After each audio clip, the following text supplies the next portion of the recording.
Ladies and gentlemen, episode number 489, live. Welcome to Wrestle Wars Genesis. This week we, of course, continue the road to Uncensored, which was already brilliantly kicked off at YTD World War III. If you haven't already seen the first edition of World War III, what a fantastic match it was. Absolute fire, a thrill ride of a show. And, of course, the co-host with the most, who's already on the broadcast, ready to rock and roll. He will tell you all about it because he was there. Glenola, welcome to episode 489, my friend. Glenola and I were literally just talking about, we're literally 11 shows away from 500, and that's a huge milestone for us. That's a huge milestone for any wrestling look up wrestling promotions and see how many episodes they've done. And we are amongst the elite, so it is an awesome feat. And there is fireworks going on outside. It is Canada Day, so that makes sense. I always wondered why they put them on. When I was a kid, you'd have to wait till after 11 p.m. to watch fireworks. Now they go off at 10 p.m. here. So life is great. But anyways, 500 episodes, and of course Glenola and I have, Glenola's been around for a long time, but a supporter and a subscriber and a friend and a family member, and so he helped me plan episode 100, Glenola, didn't you? Yeah. It's crazy, and right? Now we're at the Findo. We're at the Findo. 500 episodes. Or the Fundo. I still say Fundo sounds better. You like Fundo? But then again, we have life in the, in chat. We do have life in chat. Speaking of that, I do have to open up. I have to open up my dashboard, so give me a sec while I do that. But welcome in, life is great. What's going on, life? What's new and exciting? Give me a second, I can actually communicate with everybody once I actually open up the chat. Dashboard closed, dashboard open. There we go. We're good. Nope. There we go. Now it's open. So life is great. All right. So the reason we started a little bit late, life, if you're wondering, is Joe Link is live and he wanted to lead into our show. So I decided to delay just a little bit so that by the time we started and went live, he'd be closer to his main event, and then he can join our show as well. So I only thought it was a nice thing to do. I've done it for, I've literally canceled shows before to support other people's streams. I think that's important that we do that for our community members from time to time. You know, our channels aren't the only ones in our community that we want to see continue to grow and thrive and be successful and do very well. And that's one thing. That's why I don't like when people want to compliment me for everything and appreciate Archer and all this stuff. It's fun. It's part of the show, and it's become a thing, right? It really has. Much like banning people and whatever else we do. It's all part of the show. We have a great time. But at the end of the day, really, it's the community that is the bloodline and the driving force behind the Archerverse TV channel, both on Twitch and on YouTube.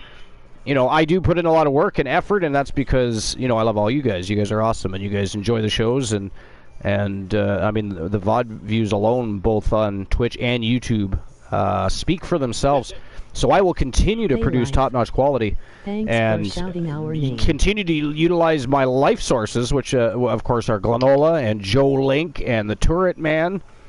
You know, they've been the constants, especially for the past almost. I believe even Joe Link is approaching his 2-year anniversary with TWA. So, I mean, we've got a lot of fantastic. I say it all the time. We've got a lot of fantastic people in our community. They're brilliant, fantastic streamers and gamers, and we're lucky. We're lucky because again, when you get onto the internet, the World Wide Web, and you get into platforming. I mean, it's very easy to stumble upon not just one but many toxic environments. So the fact that we were able to build such a great community right from get-go with the help of people at the time anyways, it was Trigger Talk TV and Anime J and KJ2294, I'm Just Key, 3TV Reese, 3TVB. Those are some amazing people that I still follow on Instagram, and I communicate through there with them from time to time, and of course like their posts, and follow Coach B, of course, who's always looking for ways to improve people's lives, have them empower themselves and get back into shape, eat properly. He's an amazing trainer, so check him out on Instagram. What I'll do is at some point I'll get his link so that we can more properly actually advertise. I wanted to actually recreate an advertisement for him right on Stream Elements, and I keep forgetting to do so. Because before I just had him being shouted out, but I'd prefer, instead of just shouting him out, we can point. I mean, look, we've had people from Twitch actually contact Coach B and become one of his, you know, he's trained them. And even Joshua Dabbs, who we know as Dabbs, the great Dabbs, whatever we want to call him, that we know him from the Archivers TV. The GOAT. The GOAT, right? So, I mean, he's made a difference in a lot of people's lives, and he's passionate about the business and what he does. So, and he's a great human being. So, there's that. But, anyways, life, I am fantastic. Start of my day was kind of shitty. It was weird. I literally, well, I didn't get a lot of sleep last night. I think I ate some stuff I shouldn't have before I went to bed, and I was constantly up, so there was that. I was a bit exhausted. But I woke up and went to work, and literally it felt like I had been drinking all night. You know that feeling after you've gone in on a bender for the night, and you wake up, you're like, oh my good God. That's what I felt like for half the day. It was ghastly and disgusting. And then I drank a coffee and totally woke my mind up, so I couldn't nap like I wanted to, so I had to sit and watch my wife nap, and she was looking so peaceful and yummy. I wanted to be napping, but I screwed my own nap. I pooched it with caffeine. Not the correct thing to do when you want to sleep, right? I love coffee, though. It's not my fault. It's an addiction. It is. I blame the coffee beans of the world. If they were not cultivated and produced, I would not drink coffee.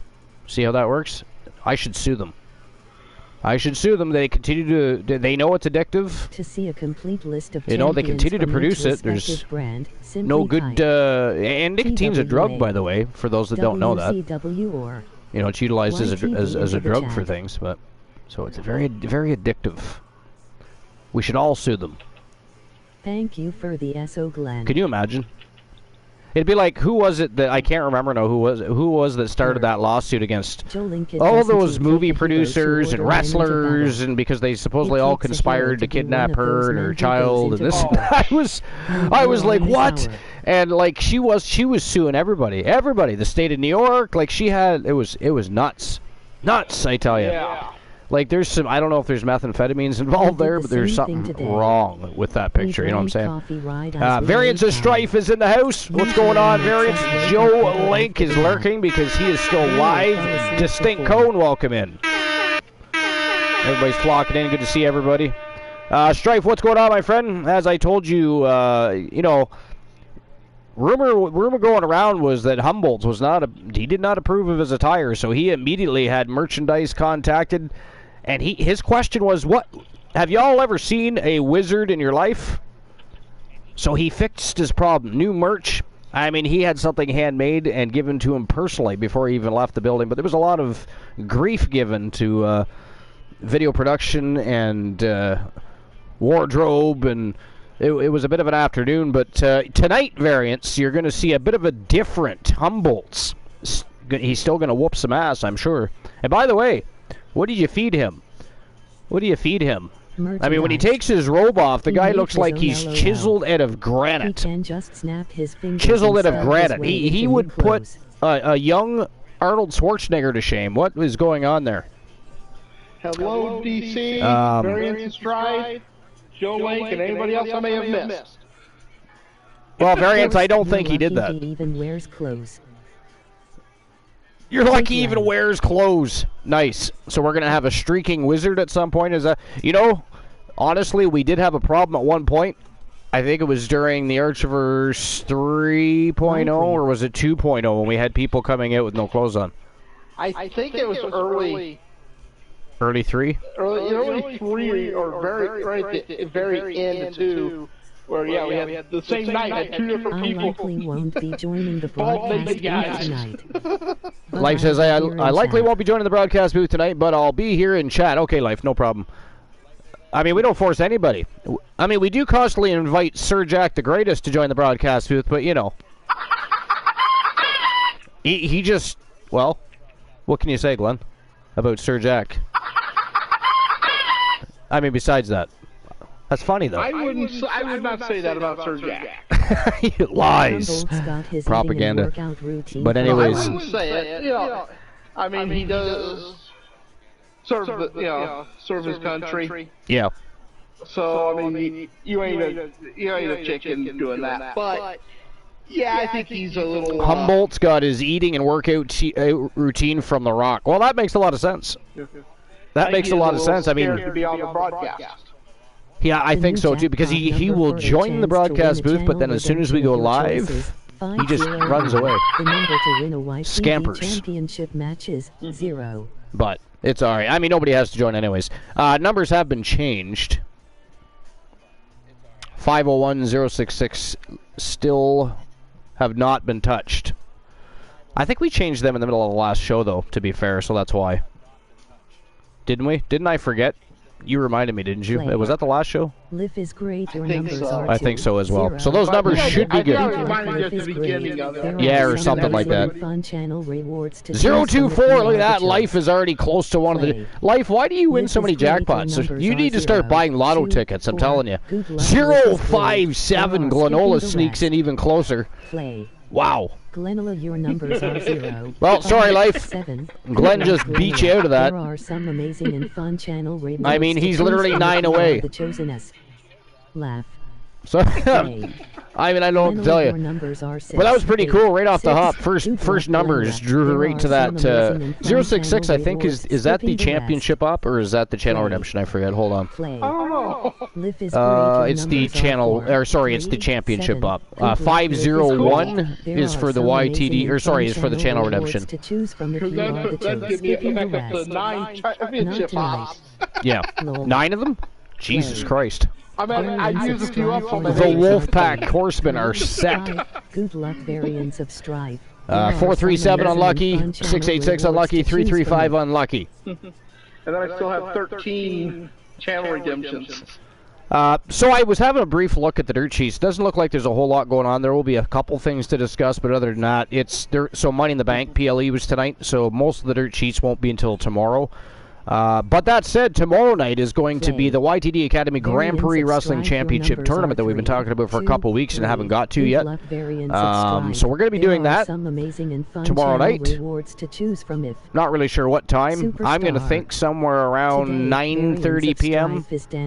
Eastern Standard Time, and we'll of course have a tone-setting matchup for the night. But, by the way, did everybody see that we have a... Before we get to any other important discussions... Well, this is important. It's very interesting. Did anybody see that we have a brand new YTD World War III Grand Prix Wrestling Champion? And did you see who won? I gotta be honest, I marked out because you know, Kenny Jackson's been champion. Tony Stone's been a long time and multiple-time champion. Johnny Rainbow grabbed the brass ring today, won the title. It was fucking awesome. If you haven't seen that match, you got to check it out. It was over at YTD World War III. Dark matches this afternoon were phenomenal. Of course, the Wolfpack Horsemen had a huge matchup yesterday. The Wolfman Alan Severn defended his Legends Championship again against the Beast from the East, Bam Bam Bigelow. Another title defense under his... It is crazy what he will do to keep that championship belt around his... And it's funny because he was going to give it up. I don't think he's good. I think he said that just to get a reaction. And I'll be honest, after he laid waste to Bam Bam, I don't think he got the reaction he was looking for because that was lackluster. Lackluster. Now, tonight, though, 5-man Extreme Rules elimination match that the Wolfman himself asked for, and he is once again putting his own... like, the booker, we have nothing to do. He just calls in and he says, listen, I'm the champion. You'll do what I say right now. And they all just do whatever. They will not argue with the man. He's trying to find that competition. He's bored. Well, that is definitely competition. Fatal 5 Extreme Rule elimination matchup. That's nuts is what that is. Mind you, he just went through a... What was that? What did he just defend in? A 6-man elimination royale, or was it a... No, it was a Chamber of Pain. That's right. Good God. Even that wasn't the competition. Yeah. And he came in third. I think he was the fourth person, so second out of the chamber. I think he was, yeah. And, first or second. You know. Or wait, did he start the match? No. No, he didn't. That's right. He was in a chamber. Yep. And I think he was the second man out of a chamber. Strife is Danhausen. J-North69 has invaded the compound with one villain. J-North, what's going on, my friend? Welcome in. Welcome in, Jay. Welcome into episode number 489, Wrestle Wars Genesis. We got a lot going on. We're on the road to our next big stream per view here at the Archiverse TV, uncensored. So a lot of rivalries are heating up, feuds are continuing, championship matches will be had, contenderships will be on the line. It's going to be a thrill ride of a night. We're actually going to get started in a few moments. We were just talking about our new YTD Academy Grand Prix Wrestling Champion, Johnny Rainbow from Team Infinite Oni. First ever title in the company, and it's a big one. It is a big one. YTD Academy Champion. So, what a great afternoon of dark matches it was. But anyways, Jay North, what's going on? What's good? Everything is good. Everything is good. Everything is great. Fantastic. Fantastique, if you will. What about yourself? What's good with you? What is good with you? If nothing, lie. Do not bring negativity here. If you had a bad day, fucking lie to me right now and say that you moved to California, you won $10 million, bought a new Ferrari, and met a hot chick at the local bar, took her home, had great conversations all night, made sweet love, and then woke up, had breakfast, and you kicked her ass to the curb. That's only for entertainment value, though. Don't actually do that. But if you had a good day, that's awesome. Pretty good playing some Fire Pro Wrestling. Yeah, pretty good playing some Fire Pro. You know what? Fire Pro Wrestling is actually a very, very good wrestling engine. For many years, it was the best, and there's so many different characters available to that system. And I like Fire Pro Wrestling. Which version of Fire Pro do you have? And wait, hold on. Wait, do you stream Fire Pro? Because I don't think the last time I was on your channel you were streaming Fire Pro. Don't hold out on us here. Fire Pro, you know what? I like Fire Pro. But anyways, one other thing we're going to talk about besides, I just wanted to bring up Infinite Oni's Superstar winning the YTD Academy Grand Prix Wrestling Championship. I thought that was awesome. It was a fantastic match. I quite enjoyed it. Again, I marked out. I thought it was fantastic he won. And great for the LGBTQ community, by the way. Have a world champion amongst themselves now. Themselves, itself, whatever they want to identify as, I'm okay with that. As long as it's not ketchup chips, because then I will eat you. It just is what it is. I'm sorry. I like ketchup chips. But anyways, Glenola had some information, of course, before we get to the first match of the night, and of course, some of the dirt sheet information, and we have lists because the dirt sheets aren't very plentiful this evening. But we were talking about draws. For those of you that are familiar with the former WWE superstar, WWF at the time, I think, Draws has passed away, and Glenola has some information on that. By the way, rest in peace. I know you. Yeah. This is off of USA Today. I know it's not one of our normal dirt sheets. Yeah. Sydney Henderson was published yesterday at 6:11 p.m. It was updated today at 1:52 a.m. Darren Drozdov was a former WWE wrestler and Denver Broncos defensive lineman. I'd forgotten about that. Yeah, so did I, actually. Has died at age 54. His family announced on Friday. Sorry, who's 54? Droz. Oh, right. Yeah. Ooh. Okay, how are you? Yeah, that's not that old. I mean, to put that in perspective, that is about 8 years older than me. Yeah. That is way too young to be. But I mean, when you live the life some of those pro wrestlers live, that's kind of what happens. They say it was natural causes. Yeah, I'm sure it'll come out related to something eventually, though. You know what I mean? Like. Hello, Sir Jack. I mean, look. Tweety Bird 2875. Welcome in. Sir Jack, the greatest in the house, and Tweety Bird. What's going on, Tweety? Welcome in. Appreciate everybody stopping by. Episode number 489. Wrestle Wars Genesis just about to get underway. We're just having a bit of a conversation about the former WWF superstar Droz, who recently passed away, apparently of natural causes. I mean, we don't know the full story, obviously. But it's a sad event in any case, and if anybody doesn't remember, he was, of course, the replacement for Hawk in Legion of Doom, a.k.a. the Road Warriors. You went by So draws, you Jack went by the greatest. puke. That's right. Yep. Superstar. Yep. That's right. Today, The name with his puke, grave they is that actually, I Phoenix. saw an explanation. Together we will grow He had strong a and our knack for communities will vomiting remain on strong cue. by our constant support He for could one force himself another's to vomit endeavors. just With the said, anytime. we're That's skipping the ghastly. rest. The So new he actually got that jackpot number for a nickname chance while to win playing a channel football. redemption of your choices. I 5 guess for at some skipping the point he rest. vomited on the ball during Monday Night Football. Nice. Distinct cone. That's So delicious. Jack the greatest. But Together yeah. we will grow strong and Now, our he was cut, communities his will career was remain cut strong short by our following constant a support botch for one move. another's endeavors. With the said, with I believe it was better. D'Lo We Brown. can do that. D'Lo Yeah, D'Lo Brown. Brown. You know what? I like D'Lo Brown. Were you a fan of Yeah. D'Lo?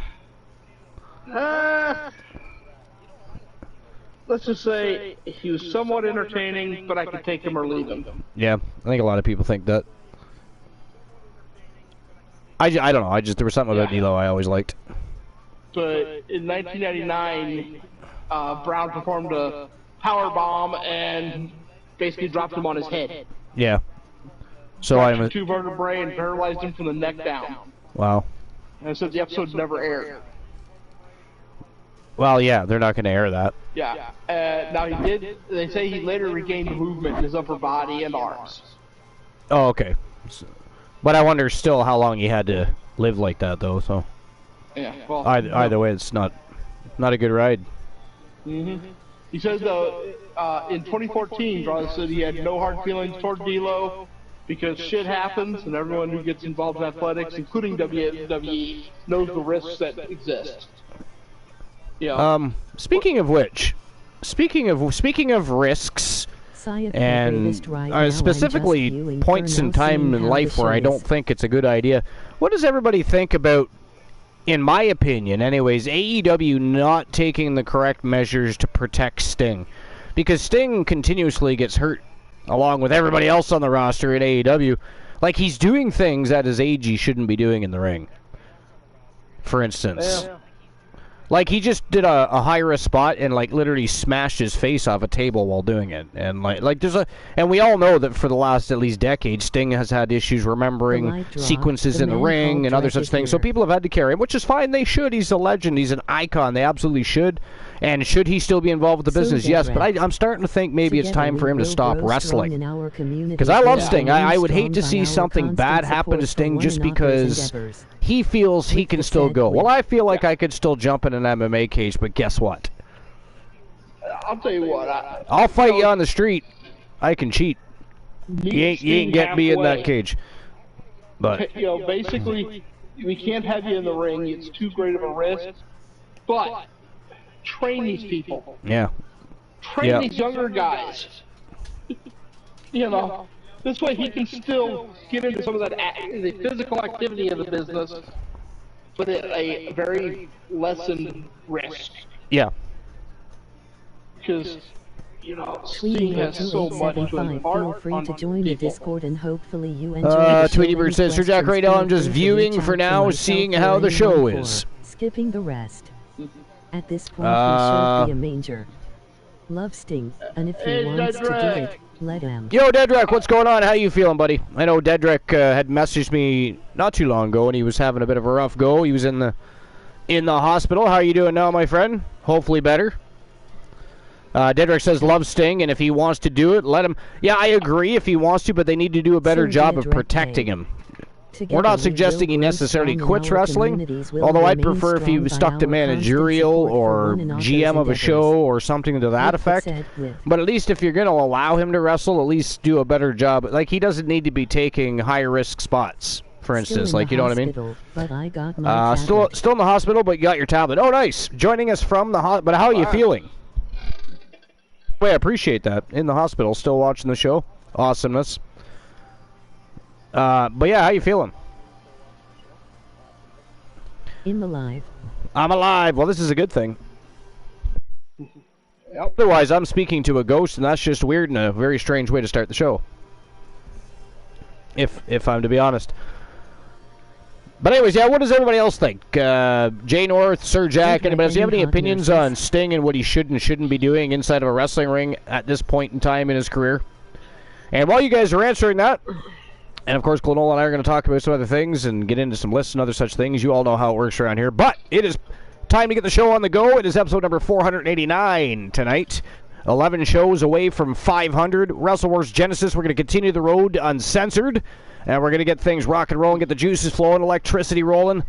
First match of the night is going to be an absolute thrill ride. It's a great tone-setting match of the evening. So without further ado, let's kick things off with an 8-man tag team elimination matchup. And this is for the #1 contendership to the Wrestle Wars Genesis World Tag Team Championships. Look at the villains in this matchup. We, of course, have the Coalition in this matchup. We have Weapons of Mass Destruction, the Brawling Brutes, and the NWO. Now, of course, the Coalition being the Gooner, Luke Bomber, and JC. Archer has business to tend to this evening. He is also on the card. You'll see him in action a little bit later this evening. We got Nash and Hogan. We got Sheamus and Butch. We got Drek and Tony Stone. And by the way, Tony Stone had a fantastic triple threat elimination match today. Unfortunately, lost his championship belt, which is how Johnny Rainbow became the new YTD Academy Grand Prix Wrestling Champion. I'm sure that won't be the last he'll see of Johnny Rainbow. He'll want, if I know Tony Stone, he's probably already in the midst of coming up with a conversation in his head about what he's going to say to management if we get a rematch for what he calls his baby. So, but we also got Nash and Hogan. They haven't touched the brass ring in a long time, so you know the NWO, they're always hungry, and at the very least they're looking to hurt somebody. The Brawling Brutes, they just want to fight, they don't care. But imagine if they win the #1 contenderships. Brawling Brutes, formidable opponents. I mean, they are great in-ring technicians, they are powerhouses. They've got so much in-ring knowledge and repertoires between them. And this is just two of them. Butch, of course, everybody knows, used to be a.k.a. Pete Dunne, now known as Butch. But fantastic first match of the night. It is for the #1 contendership, so the winners will walk out being able to challenge whoever it is that walks away from tonight's show as the Wrestle Wars Genesis World Tag Team Champions, because they will be defending their titles later this evening. They being, of course, Team Joe Lynx and Team Anime J's own Phenomenal Soul. The Phenom Joe Lincoln and the Soul Man Jay Simmons teaming up to ride high as they defend their titles against Demolition. Later tonight, the winningest tag team in history. 27 championships combined between the two of them in their tenure. Winningest team of all time. It's going to be a great match. And for those of you that are fans of Demolition, they have really earned it because they went on a bit of a losing streak for quite some time. And the tag team championships were hot potatoed, if you will, between Weapons of Mass Destruction, Coalition, Wolfpack Horsemen. I mean, it was crazy. It's been crazy times. A lot of talent. The division is deep. So tonight, big match. Somebody's walking out #1 contenders. Glenola, who do you think is going to be? Superstar. Today, Joe Link is John Moxley. I think. You know what? I'm going to go with Weapons.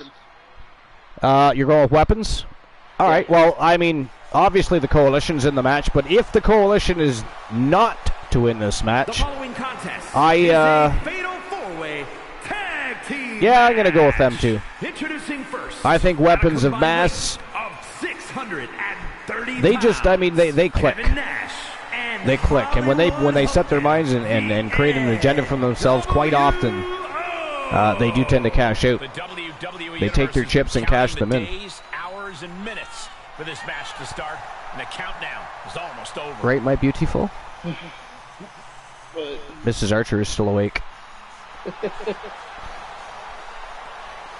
And she says you all suck. She did not say that. But she says hi. Except for the life. Mrs. Archer. She didn't say hi to life. Hello, life is a villain. That's okay. Life says, hello, Mrs. Archer, that's okay. I'm just kidding. She said hi to you, too. I'm just stirring the pot.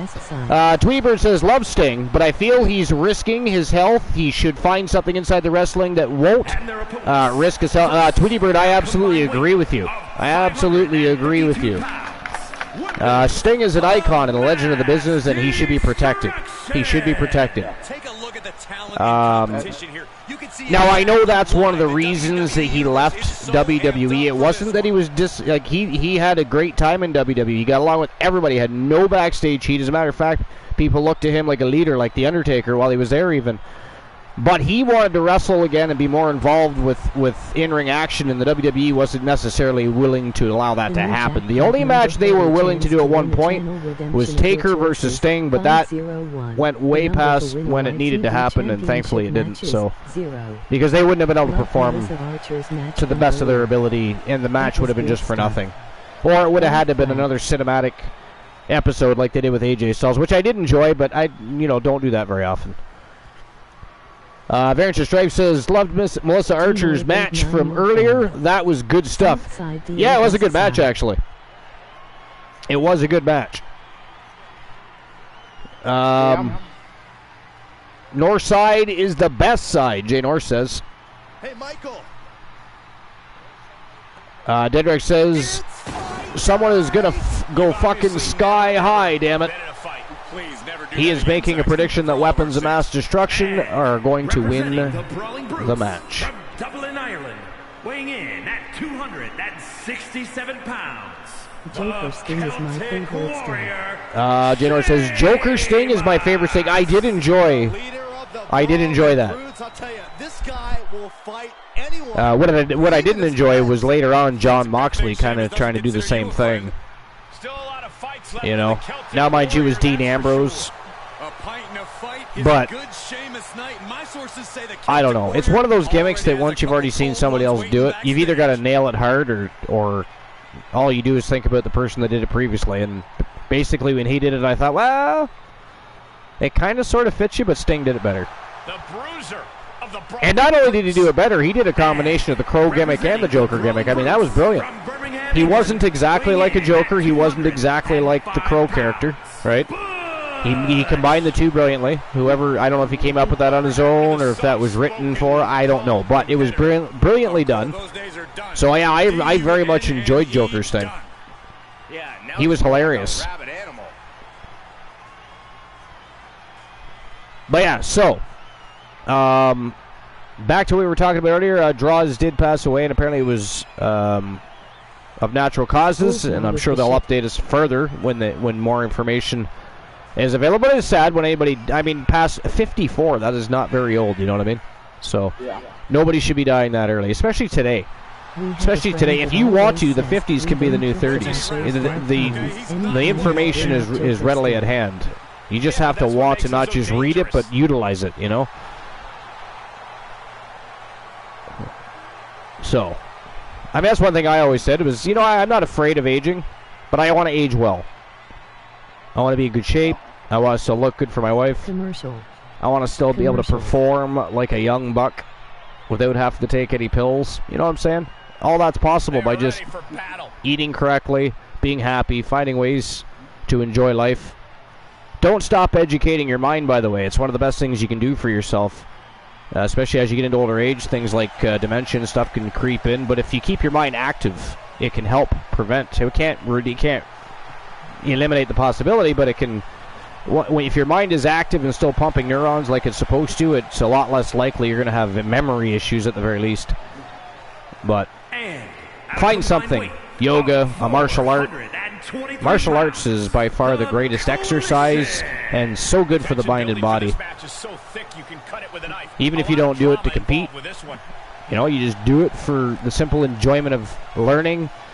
There's a lot of reasons. I could sit and list them up, but I'm not going to sit and try and promote. Plus, it's biased. I've been training since I was 8 years old, teaching for more than a decade, so I just really believe as long as you have the right instructor, martial arts can be the very best thing for any child and any human being in general. And all walks, I've taught all walks of life. I've taught kids with ADD, I've taught kids with autism, I've taught kids that had Down syndrome, and it's so much fun, right? And when people realize that they can do something and they start to come into empowerment in their mind and they gain that confidence and they start to bloom and they become proud of themselves, and that's what I like about it. I'm opposite of some teachers, and I will say that because in my tenure, I've come across a lot of egos in the martial arts world, people that think they're far better than they are or should be or whatever. I teach from the heart. I teach because it's one of the things in the world I know I do well, and I want to pass that on type of thing. I just enjoy the camaraderie of the people and the children and watching them have a good time and be excited. And by the way, what do you think of the new Wrestle Wars Genesis Arena? I did say I was unveiling a new stadium tonight, and as we are. And look at those logos up on the stage. We, of course, have Joe Link and Glenola down on the barricade, Mr. T. We've got Luke the Gooner, LCW over here. But if you look at the top of the stage, you'll see other logos as well, such as DWA, ZWA. You've got the Queen of the Hive. I mean, totally redesigned. It is a bigger stadium, more room. We removed the mats. We have nothing but concrete, much like YTD World War III. Change in design for the barricades as well as the chairs in the audience. So lots of changes. Life says, can you do martial arts if you're a little chunky? I mean, it doesn't matter your size. So listen, one of my students is literally a 6'10" giant. When I first started training with him, he weighed about 328 pounds, and within about 8 months, I had him down to 284. Now that's partially because when you're doing martial arts, if you're doing it correctly and being taught correctly, during a class, you're going to utilize every muscle in your body, so which of course helps burn calories and other such things, helps burn fat. But during that process, you also gain muscle, so he's still at 284, but that's because he lost a bunch of fat and produced muscle on top of what he was doing. So I think we just had an elimination. Did we have an elimination already? Good God. Yeah. Oh, kicked Drek right in the face. Or maybe not. Is this a 8-man? We got 3, 6, 8. No, they're still all there. Oh, no. Wow, the Gooner. The Gooner got eliminated. Okay, yeah. I couldn't tell who it was for sure, but yeah, it was Luke the Gooner. Nash eliminated somebody. Wait a minute, where? Oh, there's JC. So JC is in there all by himself for the Coalition now. That's not good for him, by the way. Just saying. Not good for JC. I don't know what to tell you, Team Sir Jack. The Gooner shit the bed tonight. That doesn't normally happen with the Gooner. Speaking of which, did anybody see the 8-man tag break elimination match between the Coalition and the Bloodline? Archer eliminated Roman Reigns quick. I was like, whoa! Took him right out of the match first. It was crazy. Life says, I'm looking to lose weight, but normal methods like cardio don't work for me. Well, martial arts is a little different than just trying to do regular cardio. You know, there's other ways, there's other reasons to enjoy it, right? Camaraderie being one of the big things. Your martial arts dojo, your martial arts environment will become very much like a family. If you're with the right club and with the right instructor, that's how it's done. But, I mean, in addition to just exercising, you're also learning valuable skills. You're learning life-building and knowledge-building skills that are good for many things. And some of those skills are literally everyday life skills that are just learned differently through martial arts. But, you know, something as simple as looking both ways before you cross the road. In martial arts, we look before we move. Right? Always look before you move. There's many things that combine exercise and cardio and finesse and strength and stamina, all those things combined with regular life skills. If you're at the right dojo, you'll also learn part of the culture that your martial art comes from and learn to speak a different language. Like, for instance, when I teach, you learn Japanese. So, I mean, it's good for the mind, it's good for the body. It's by far the best exercise on the planet. Wrestling is fantastic, Jay North. Love wrestling. Jay North says he does wrestling. Variant says, always good just getting out and doing active things help. That's true too. But martial arts is the best thing you can do for any child and really any, and if you're able to. Some people don't have the ability to learn, and that's just the way life goes. But if you're able to, if it's something you can look into and actually can participate in, it's something I strongly recommend. And martial arts just isn't like jiu-jitsu and karate and stuff like that. It's also other things like boxing, wrestling, right? Tai Chi. There's so many different things. Look into it. I mean, I could sell you on what I teach. I could sell you on many things. I've learned more than one martial art. I'm Dan ranked in 2, and I'm high, co-high ranked in others.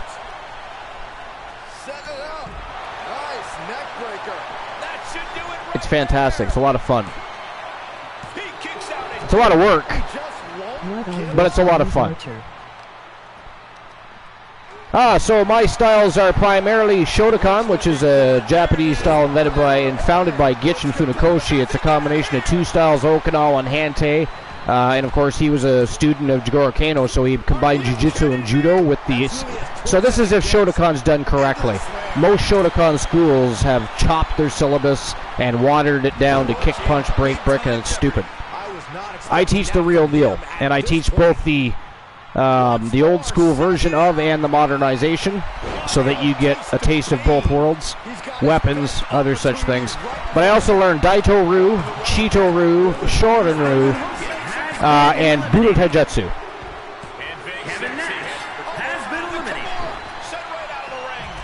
But I've always been a fan of karate, real karate. I'm not talking YMCA karate or most versions of North American karate.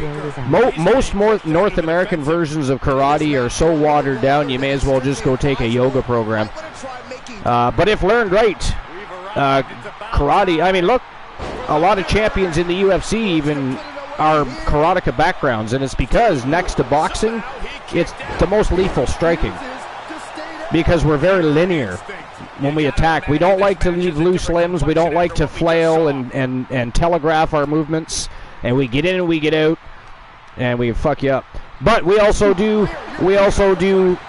grappling and submissions and takedowns. And we learn all kinds, because that's the way it was meant to be. We do throws. You know, that's the way Shotokan was developed. Therefore, that is the way I teach it. People used to argue with me. I literally had to show one. So one guy was so wanted to dispute the fact that Shotokan had throws and submissions, etc.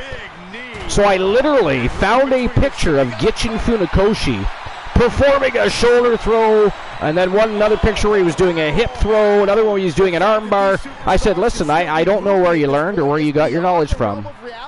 And I could tell you that I've been doing this since I was 8 years old, but here's your proof. It's so much of a necessity you don't want to believe me. Here's your proof. Sorry, but North America kind of screwed up karate. They did. You want to learn real karate, you got to learn from a Japanese instructor or somebody that's learned from a Japanese instructor, because most of them all wear belts they shouldn't have. It's funny because over there, you do have high-ranked belt holders over there, like 8th, 9th, 10th degree, but very few. A lot of them are 5th, 6th degree, because that is a feat in itself.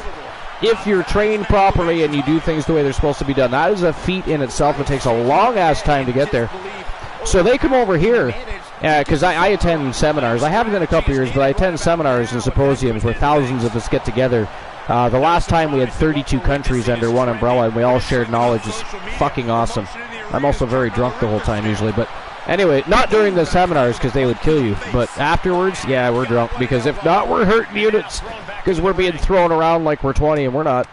But yeah, so they come over and they look at these 35-year-olds wearing 5th and 6th degree black belts, and they're like, what the fuck, man? But it's sort of funny. See, in North America, the belt system became what we call the revenue rainbow. So people that are impatient in the learning process or are struggling to learn and need to be patted on the back, you give them belts every couple months and it makes them happy.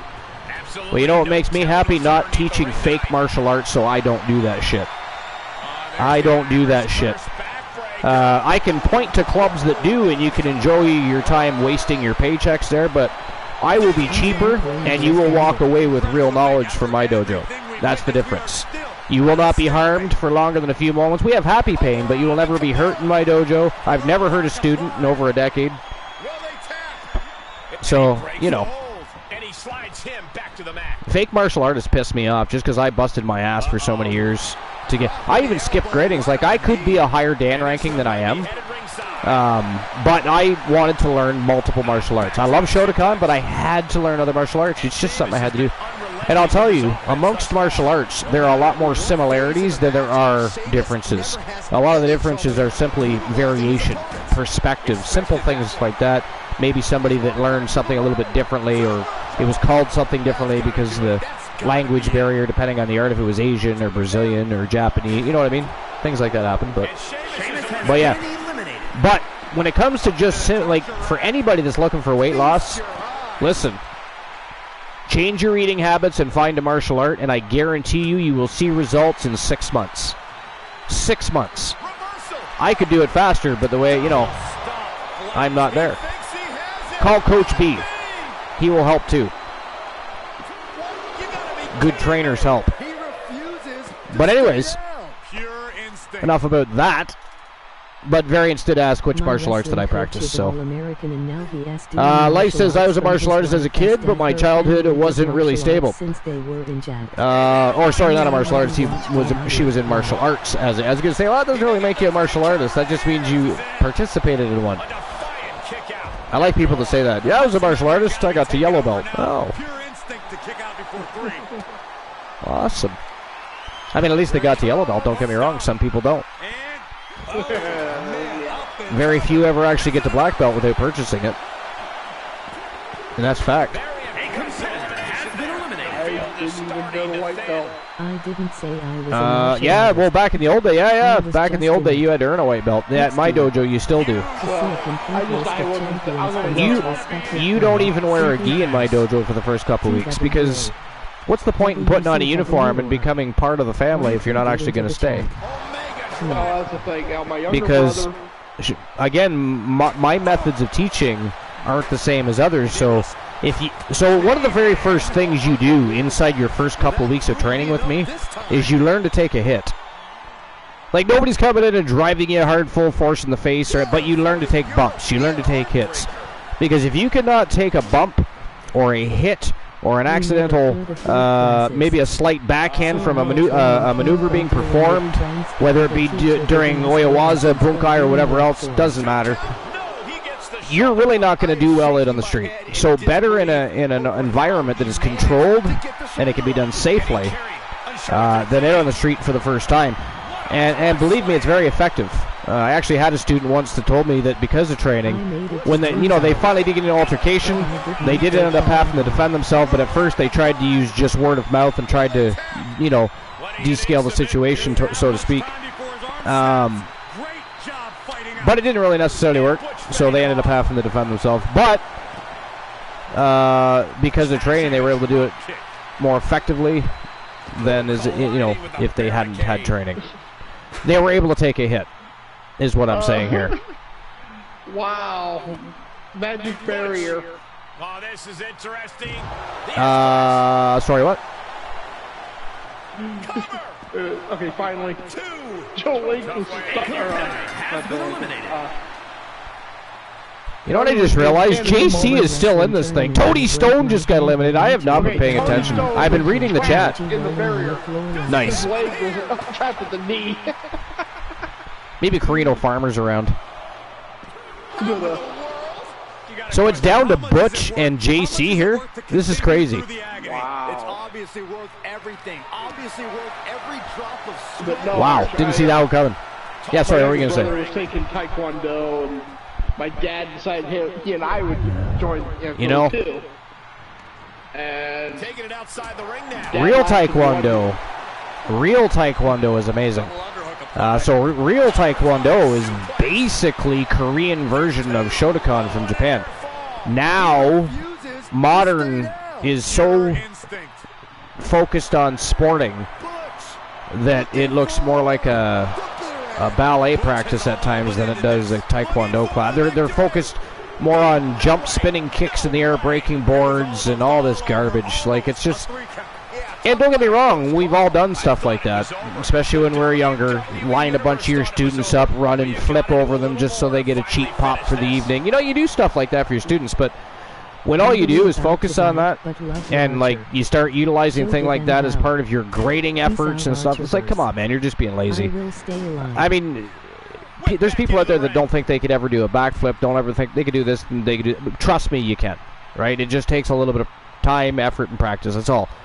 Everybody can do it. But have a great one, Dedrick. Hopefully you recover soon.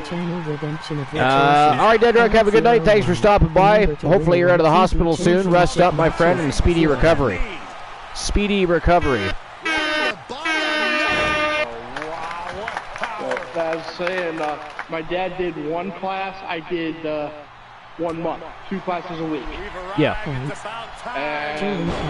Joe Link invading the compound with 3 villains. Joe Link, welcome in. How did the rest of your show go, my friend?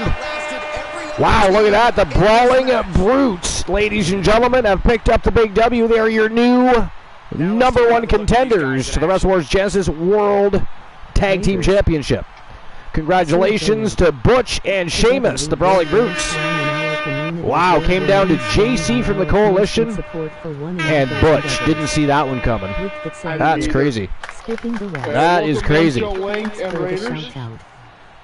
right, so how was the rest of your show, Joe? What happened? Tell us. Fill us in on the deets.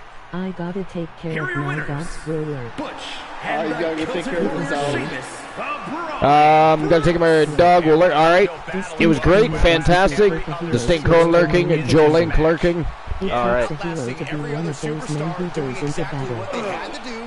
All right. Well, here we go. On to the second match of the night. Lesnar retained his title. And this one, #1 contendership for the Women's World Tag Team Championship. Toxic Attraction taking on the Wolfpack Gals from Team Tiliana Pierce and Team Distinct Cone. It is the Viking, Rose Brewer, and the Anomaly Tia Stevens. And look who's lurking in the background there. You can see her over Rose Brewer's shoulder there. That is She-Fiend.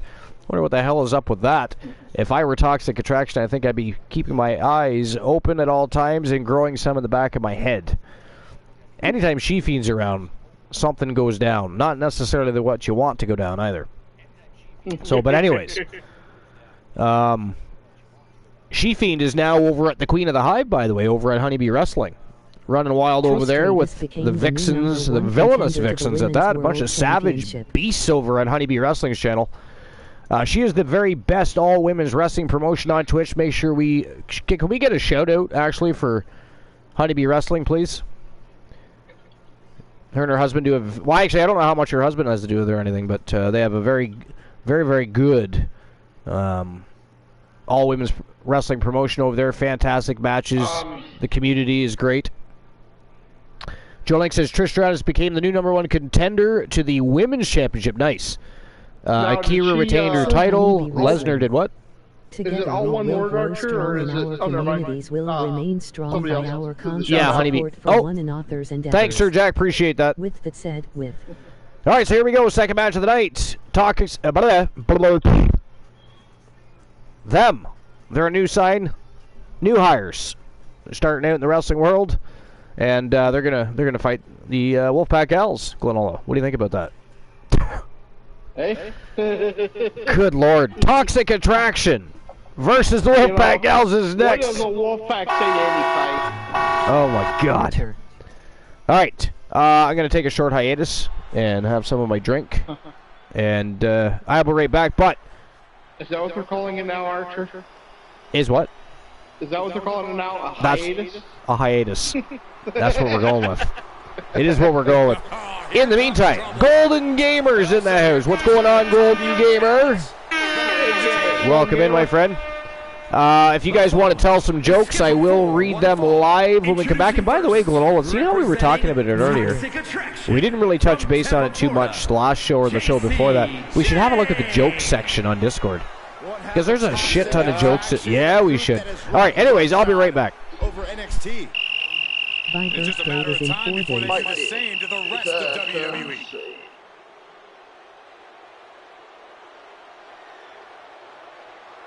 Well, happy early birthday, Golden Gamer. Already so accomplished, I can't wait to see what JC does next. Well, you won't have to wait much longer, Cole.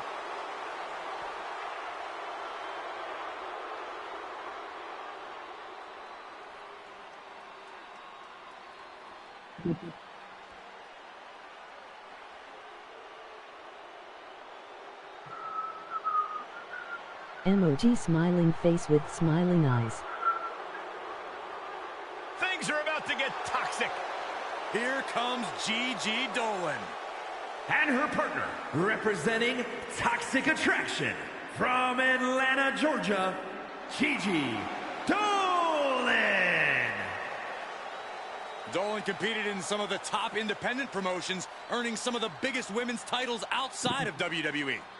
And since then has held the NXT Women's Tag Team Championship on multiple occasions. I told my mom she should embrace her mistakes. She gave me a hug.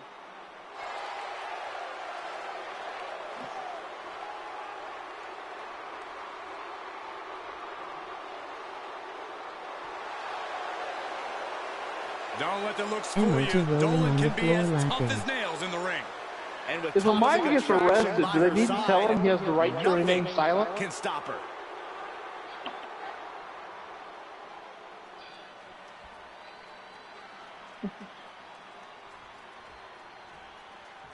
Better get ready. Hug Glenula there. Sir Jack the greatest scoops Glenula. Up into a powerful bear hug, flailing Glenula around like a rag doll, finally slamming like Glenula this, to it's the... one that the locker room has wanted to see. It's one that the WWE Universe has wanted to see. It's one that I've been waiting to see, and it's about to go down. A wife got so mad at her husband, she packed his bags and told him to get out. As he walked to the door, she yelled, "I hope you die a long, slow, painful death." He turned around and said, "So what, you want me to stay now?"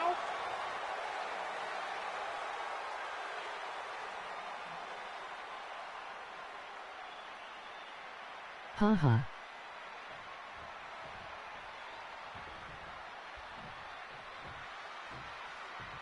Oh boy, here we go. Tag team matchup underway.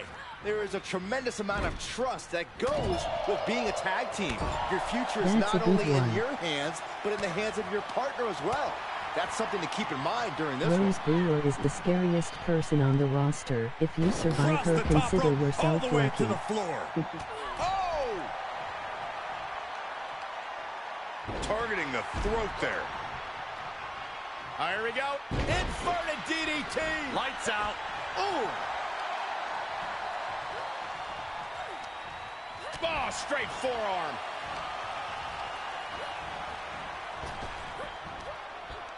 Power slam. And unraveled on JC.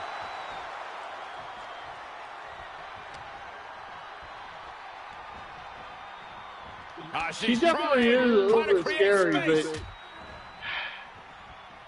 you know, I think there might be scarier. Placing them right where they want them, into the corner. Knife edge chop. But not by going through much. the arena. Bulldog! She's got the shoulders down. And there's the save. Unwork. Sent crashing to the floor. Help. Counters. This could be an opportunity. What's up, Comb? I can't unwork. Whatever's playing here can't be good. Oh, God. I don't even know if there's an unworked command. This is just establishing dominance, followed by the stomp. Plenty of hits coming her way now. Carefully placed stomp to the arm.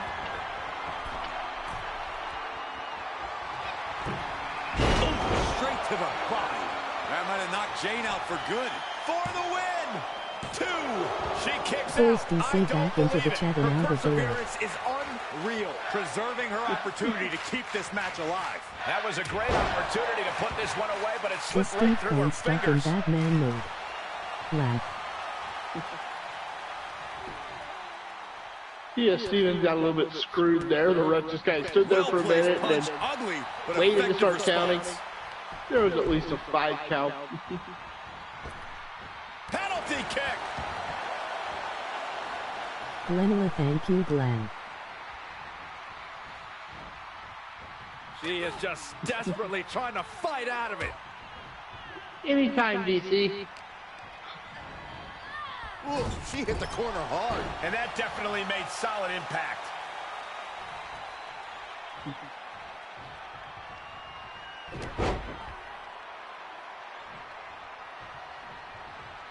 A second. She's The new tagged in. jackpot number for a chance to win a channel redemption of your choices, 501. The number to win a YTD Looking to championship crush the match is hamstring. 0. Another one? Hamstring crushing knee strikes. Repeated strikes. You can't take much more. JC Jane connects with a boot. A city slicker shoots a duck out in the country. As he's retrieving it, a farmer walks up and stops him, claiming that since the duck is on his farm, it technically belongs to him. Count that high sacks. After minutes of arguing, the farmer proposes they settle the matter country style. Even after that big maneuver. What's country style, asks the city boy. Out here in the country, the farmer says, when two fellers have a dispute, one feller kicks the other one in the balls as hard as he can. But then that feller, he kicks the first one as hard as he can, and so forth. Last man standing wins the Cinches dispute. up the arm and a series of boots. Where the city boy agrees and prepares This himself. is just vicious. The farmer hauls off and kicks him in the groin with all his might. Moved at the City boy right falls to time. the ground in the most intense pain he's ever felt, Precision crying like a strikes. baby and coughing up blood. Finally, he manages to stagger to his feet and says, all right, now it's my turn. The farmer grins, hell, you win, keep the duck. He kicks out. That is just pure instinct at this point. You've got to wonder how much has been taken out of these superstars thus far. I have returned. Welcome back, Archer. Man. Talk about a bell-to-bell slobber knocker so far between Toxic Attraction and the Wolfpack Gals. I don't even know what to think of this match. And by the way, neither team very much in a hurry to break each other's pins up until now, apparently. I say that. And Tia Stevens dives across the ring to break one up, but it was just something I observed that they were kind of just letting the match go. I thought it was... You had a ref that was Thank you, DC. slow as hell. Strong chop by JC Jane and a Life says keep the duck. Keep the duck? What did I miss? Shoulders down. A joke. Oh, did I? I was telling jokes. Oh, you were telling jokes. Okay, gotcha. You and I both, Byron. She's sitting to the outside. Sir Jack says, Rose Brewer is the scariest person on the roster. If you survive her, consider yourself lucky. No kidding. These superstars have toiled away endlessly, and this crowd... I mean, even Rose Brewer loses from time to time, but An incredible sight to see. not somebody I'd bet against. Yeah, a lady was pregnant with triplets, and she had to go to the bank. While Okay. she's there, a bank robber ran in. The pregnant woman was shot 3 times in the belly. Goddamn. One each of the babies. Oh my The God. mother and the 3 children were saved, but they were unable to remove the bullets. Mother decided she was happy with her 3 children being saved, didn't feel they needed to know the traumatic story, so she didn't tell them. Woman gave birth to 2 Oh! baby girls and 1 Suplex handsome driver by Rose Brewer. Sorry. Are you reading the joke list? 16 years later, one of the girls come running up down the stairs. Mom, you're never gonna believe this. Well, that'll do What? some serious damage. I was peeing and I pissed out a bullet. The mom sighed, told her daughter to sit down, and told her the story. Next day, the other daughter come running down. Mom, guess what? You'll never believe this. What? I was peeing and pissed out a Front bullet. face lock applied. The mother sighs, telling her daughter to sit down so she could tell her the story. A few hours later, the son walks into the room with a worried expression on his face. Mom, you'll never believe this. Let me guess, you were peeing and you pissed out a bullet. No, Mom, I was masturbating and I shot the dog. Roll him on his Wow. single. There's the single. Nice. How close. Masturbating and shot the fucking dog. Wow. That is crazy. Yeah, Archer suggested we read the joke list. Yeah. Did you expect anything less? So Sir Jack, Golden Gamer, DC, Joe Lake, what do you guys think of the new Wrestle Wars Genesis Stadium? So what was with the duck though? What did I miss about the duck? Okay, I'll retell the duck joke. Well, I mean, Life is the one that typed it in there. It's not my fault. Now I need to know what the fuck was with the duck. Let me find it here. Okay. Nicely done. A city slicker shoots a duck out the country. As he's retrieving it, a farmer walks up and stops him, claiming that since the duck is on his farm, it's technically his. Very Okay. nice, After a very few nice. minutes of arguing, the farmer proposes they settle the matter country style. And they're still in What's this. country style? Asked the city boy. Out here in the country, when two fellas have a dispute, one fella kicks the other one in the balls as hard as he can. Then that fella, he kicks the first one as hard as he can. And so forth, black man standing wins the dispute. Warily, the city boy agrees and prepares himself. Partner hauls off, kicks him in the groin with all his might. City boy falls to the ground in the most intense pain he's ever felt, crying like a baby and coughing up blood. Finally, he staggers to his feet and says, "All right, now it's my turn." Farmer grins, "Ah, hell, you win. Keep the duck." Wow. My God. Okay, so at least I understand that now. Here's a joke. It's not in the, joke list. Yeah, he is reading from the joke list, yeah. How's Elijah Archer like a diaper? How is Elijah Archer like a diaper? She gets the tag. How dare you? I don't know how. Both are usually full of shit. Both are usually full of shit. How rude. Oh, wait a minute. I think we just had a submission.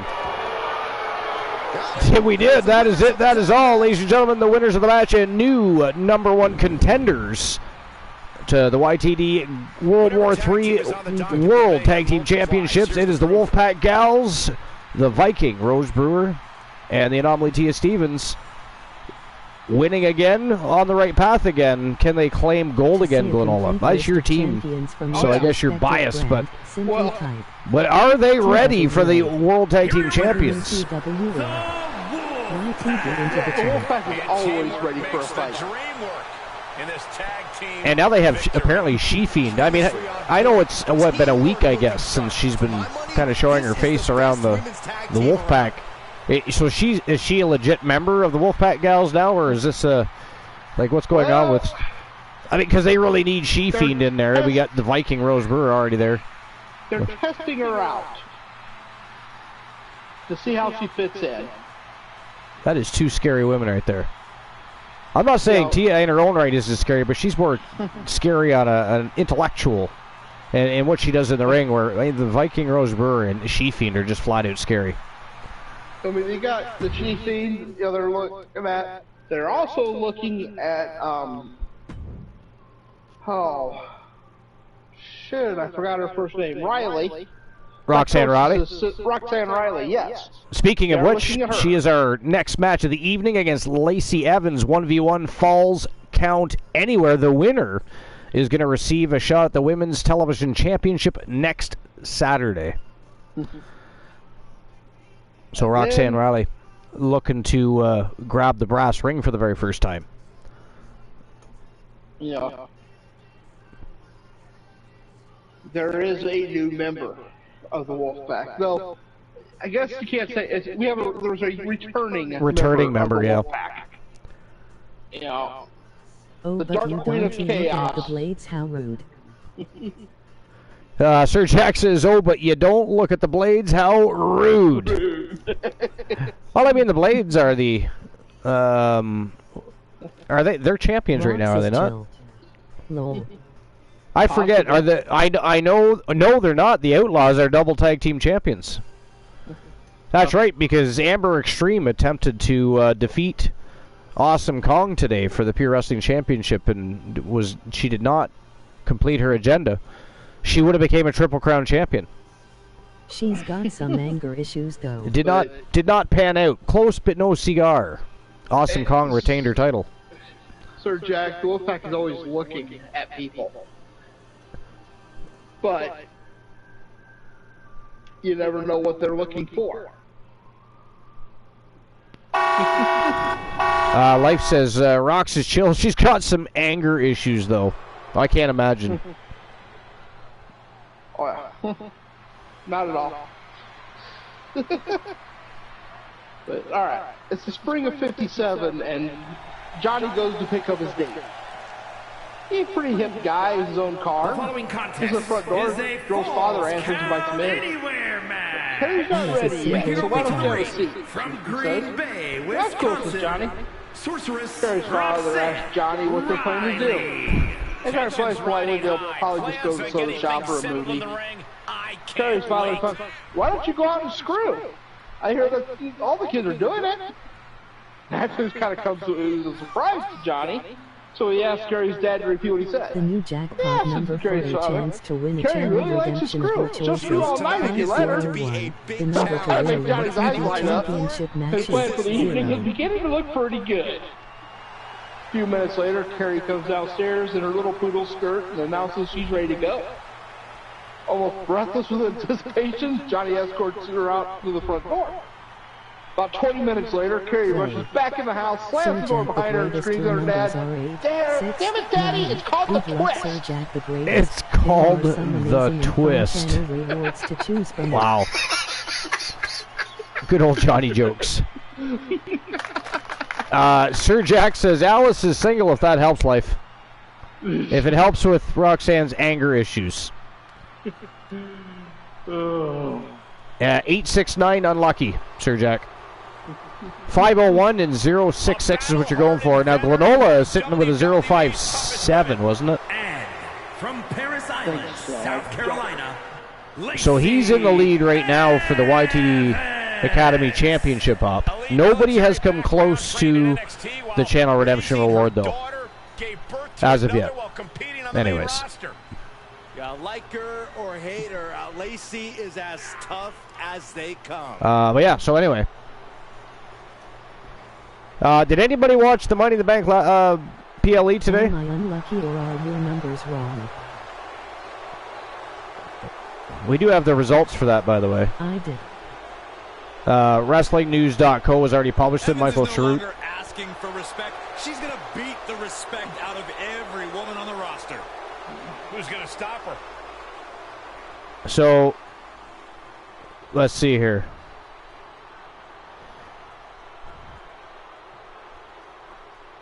So we had the Bloodline Civil War Tag Team matchup, World Heavyweight Championship match between Seth Rollins and Finn Balor, Men's Money in the Bank ladder match, Women's Money in the Bank ladder match, Cody Rhodes versus Dominic Mysterio, Gunther versus Riddle. I did watch a few of the matches, actually. I watched Gunther versus Riddle. It was quite well done. Drew McIntyre made his return and squared off against Gunther.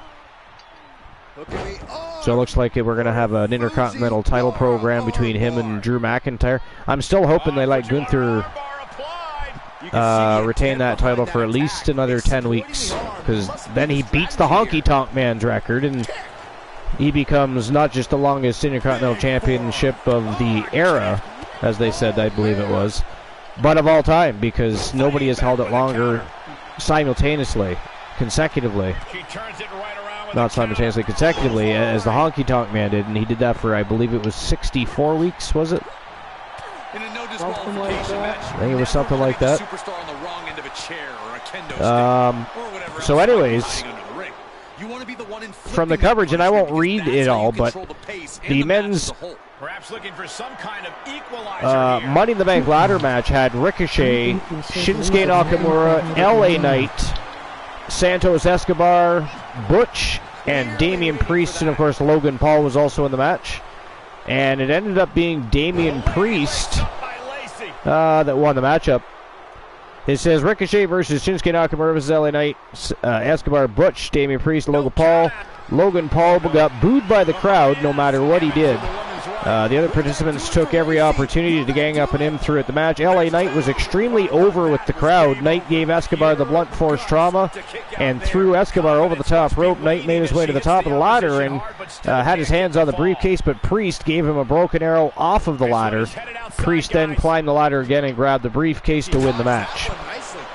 So that's not going to go over well. I'm going to assume that there were some changes made there for whatever purpose, so I guess we'll find out going forward. But everybody I know literally wanted LA Knight to win that match. So, I mean, he's the most over superstar on the roster.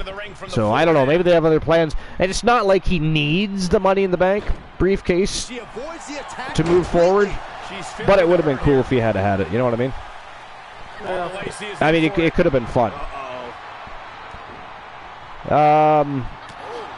Tweebert says, I think he should lose I think he had it long enough. And what a maneuver we just saw. Gunther? Takedown. Well, yeah, but when you're at this kind of a title reign and you're that close to a record, much like Roman Reigns smashed a bunch of records, they could do the same thing with Gunther, because he's a formidable person to have the title. I mean, he don't get me wrong. I know he's going to lose the title sooner or later, but I'd like to see him. I'd like to see someone finally beat the Honky Tonk Man's record and push that aside.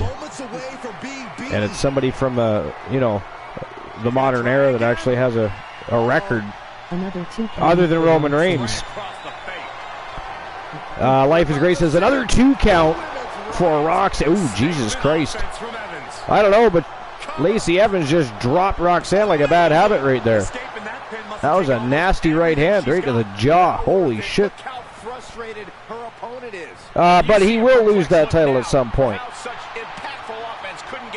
I'd imagine he'll also be world champion at some point. Which one of the titles it will be, who knows? Time will tell.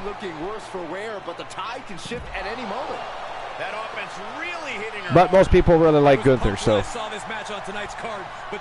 So anyways, back to the results. So yeah, Damian Priest won that. Next it was the WWE Women's Tag Team Championship match. Ronda Rousey and Shayna Baszler defending against Liv Morgan and Raquel Rodriguez. So it says Baszler had Morgan in the Kerfuda clutch, but Morgan escaped. Rousey tagged in Baszler and attacked Rousey from behind, put her in a choke, and left the ring. Morgan tapped Rodriguez and gave her the Tenja Bomb. Morgan hit Rousey with the Oblivion and pinned her to win the titles. So the winners and new champions, Liv Morgan and Raquel Rodriguez. So that's interesting. So Rousey tags in Baszler and attacked Rousey from behind, then just left the ring. Interesting. Backstage, Damian Priest had said he can cash in his money in the bank on any of the champions. Next was the Intercontinental title match, Gunther versus Riddle. Riddle caught Gunther in the triangle choke. Gunther escaped and got Riddle in a half crab. Gunther got Riddle on an ankle lock, and Riddle submitted. Now, of course, that happened because Riddle had injured his ankle coming off the top turnbuckle earlier, and Gunther decided to take advantage of that and slapped on an ankle lock. Drew McIntyre showed up after the match to confront Gunther. Gunther slapped him. Actually, he didn't slap him. He kind of pushed his face. It wasn't a slap. But McIntyre headbutted Gunther in the face and then hit him with the Claymore kick. But the winner of the match and still Intercontinental Champion, Gunther. Next, Cody Rhodes versus Dominic Mysterio with Rhea Ripley. So I refuse to watch the match, so I don't really know. So I'm finding it right now as well, if you haven't already seen it. So Rhea Ripley got on the ropes to distract Cody. Dominic rolled him up for a near fall. Dominic went for a 619, but Cody blocked it. Picked him up and gave him an Alabama slammer. Cody gave Dominic the Cody Cutter, the Crossroads, and then pinned him. The winner, Cody Rhodes. As it should be. John Cena made a surprise appearance as he made his way to the ring. He said he is here to try to bring WrestleMania to London. That'd be fucking awesome, actually. But anyways, can you imagine the crowd? Remember how it was at Clash of the Castle? If they have WrestleMania over there, it'll be fucking huge. Huge. So Grayson Waller came out. He told Cena he respects him, but WrestleMania should be in Australia. Waller said to Cena, lost to Theory at WrestleMania. Before that, he lost to Roman Reigns at SummerSlam. And before that, he lost to The Fiend at WrestleMania. Waller said he can help save his career by having him as a guest on the Grayson Waller effect at WrestleMania Australia. Cena said no. Waller said nobody says no to the Grayson Waller effect. Waller attacked Cena from behind. Cena picked him up and gave him the attitude adjustment. Of course he did. You know. Oh, good God. I didn't even realize the match was over. What happened? See what happens when they're right in the middle of a list sometimes. Here's your winner, Sorceress. Roxanne Riley picks up the W. Congratulations, life is great. And Roxanne Riley, the new #1 contender to the Wrestle Wars Genesis Television Championship. Now, huge win for Roxanne Riley. Are they delicious? My wife is eating chocolate chip cookies in front of me. That is unfair, as I cannot partake in the eating process at the moment. How rude. King Spirit Wolf, welcome in. How's it going, my friend? Welcome in to episode number 489, an episode of Wrestle Wars Genesis for the week. And we're continuing the road to our next big stream preview, which is going to be uncensored, which will actually be live on YouTube. It is a YTD stream preview, but both Wrestle Wars Genesis and YTD World War III, of course, work together to produce the very best storylines, angles, matches, and championship matches, not to mention. So tonight we continue the road to uncensored. We've got some huge matches tonight. We got some championship matches coming up shortly. But welcome in. What's new and exciting? Anything? And you're welcome for the shout out, and thank you for whoever shouted them out. It looks like it was Life. Life, thanks for the shout out, my friend. Don't be shy on some of the special shout outs too, because rather than have to click the link and actually go to the channel, you can actually just click and follow whoever it is we're shouting out right live in the chat. So I like to see those pop up once in a while too. I do. Boop boopy doo. Anyways, King Spirit Wolf says nothing much, just chillin'. Shout out to Life is Great. I'm going to assume Glenola did that. I don't know. Unless Life shouted herself out. You didn't do it? No. I didn't do it. Might have been Sir Jack. Life says, I don't know if I can do that on my phone. Yeah, you just do / shoutout, and then whoever it is you're shouting out. You can do it right in the chat. How am I? I am fantastic. Life is great, you can. Oh, okay. All right, here we go. Next match of the night. It is a Falls Count Anywhere matchup between Braun Breaker, the third member of the Steiner brothers, taking on the one Elijah Archer, 1v1 non-title contest. What do you guys think? Who walks away with the W here? Braun Breaker, who looks very much like his father, but, you know, if you close your eyes, he sounds like his Uncle Scott. I don't know how they pulled that one off, but he does. Have you heard him talk? Sounds just like... Well, think Big Papa Pump, and you'll hear Braun Breaker. Just a slightly younger version of. Just a slightly younger version of. And he is jacked for his age. So, I mean, because he's still in his 20s, I think. So when he hits his 30s and starts to fill out, he's going to be ginormous. That dude is going to continue to grow for a while. But anyways, he's also really, really good in the ring. Good on the microphone.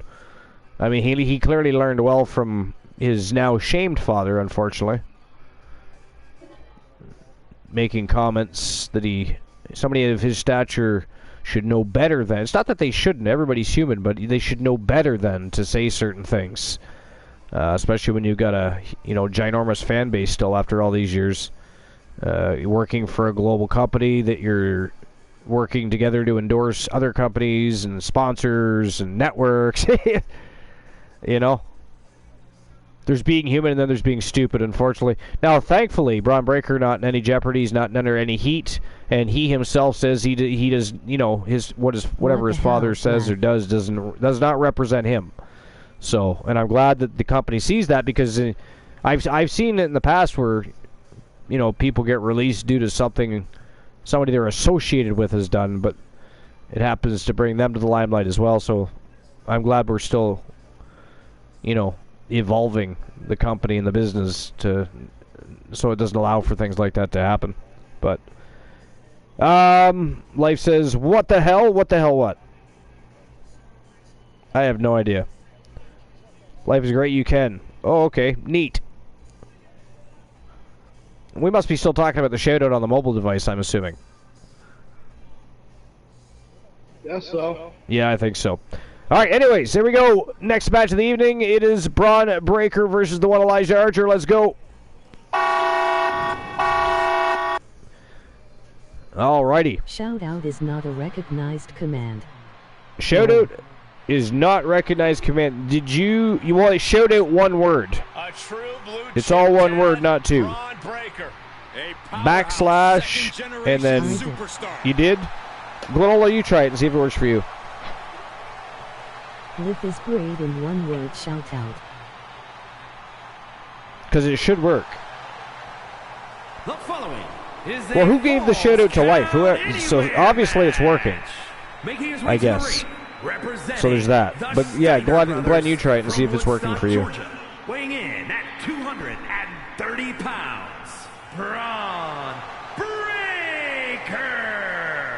He has been absolutely dominant. Are you playing your fishy game? Every big name that tried to take his throne. It's working for you too? Did you do the backslash or did you try to do the exclamation point? Yeah, that's what I'm wondering. I'm thinking maybe she tried exclamation point. Or I thought maybe she tried shout out two different words, but... If that's what I had trouble with in the past, was I'd try to do it as exclamation point. The entire WWE locker room. I sent you both the screen. So up next it was the women's Money in the Bank ladder match. Zelina Vega versus Becky Lynch versus Zoe Stark versus Bayley versus Io Sky versus Trish Stratus. So Lynch gave Stratus manhandle slam on a ladder set up between the ring apron and the announce table. Vega and Stark were battling inside the ring, climbing the ladder to get the briefcase. Vega gave Stark a code red off of the ladder onto another ladder. Sky climbed the ladder to get the briefcase, but Bayley knocked the ladder over, causing Sky to crash to the mat. Bayley tried to climb the ladder, but Lynch fishhooked Bayley's mouth with an open handcuff. Oh my God. That's fucking savage. Did you hear that? Glenn, did you hear what I just said? So, Bayley tried to climb the ladder, but Becky Lynch fishhooked her with an open handcuff. That is fucking savage. Sky shook the ladder and both fell off, but Lynch managed to kick Sky. Lynch was climbing one side of the ladder while Bayley was climbing the other. Sky handcuffed them both together. Sky climbed over Bayley and grabbed the briefcase to win the match. So the winner and new #1 contender, Io Sky. And well deserved. Io Sky is amazing. Amazing. So congratulations to Io Sky.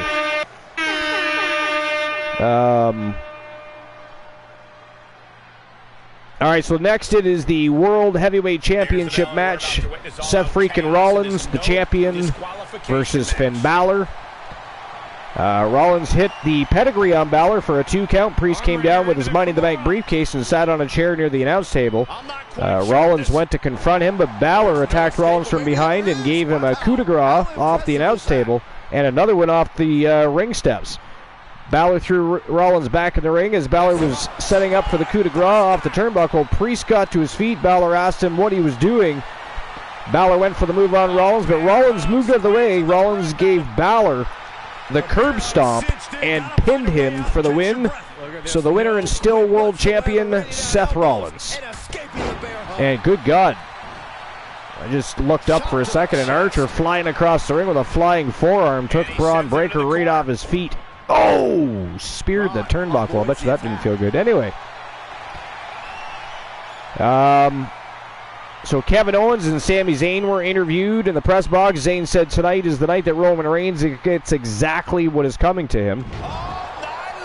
So up next it was the Bloodline Civil War Tag Team match.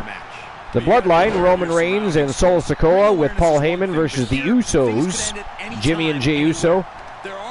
So Solo went for the Samoan drop on Jimmy, but Jimmy escaped. Reigns tagged in, and Jey dumped Solo over the top rope.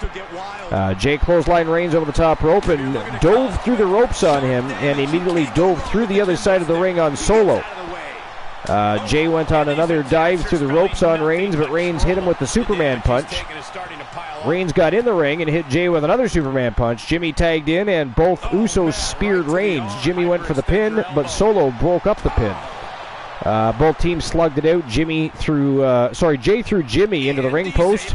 Reigns went for the spear, but Jimmy caught him with the 2 super kicks. Jimmy came out the top rope, but Reigns caught him in the guillotine choke.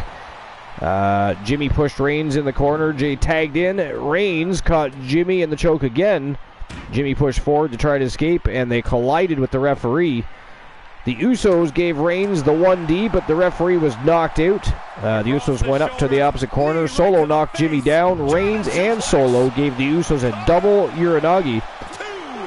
Solo spiked Jimmy. Solo held Jay, and Roman speared him. Solo dragged Jimmy over and put him over Jay, but they kicked out. Solo threw Jimmy into the ringside steps and super kicked him onto the announce desk. Sikoa dove off the barricade to dive on Jimmy, but Jimmy moved out of the way. Jay super kicked Reigns. Reigns gave Jimmy a Superman punch. Jay super kicked Reigns again. Reigns speared Jay, went for the pin, but Jay kicked out. Jay gave Reigns a low blow. The Usos took turns giving spear kicks to Reigns, then one to Solo, then another one to Reigns. Jay tagged in and gave Reigns a splash off the top rope and pinned him to win the match. So the winners, the Usos. So the Usos actually beat Roman Reigns and Solo Sikoa. I mean, that's a good thing, right? That needed to happen. That needed to happen. It really did. So that was the results of the Money in the Bank PLE.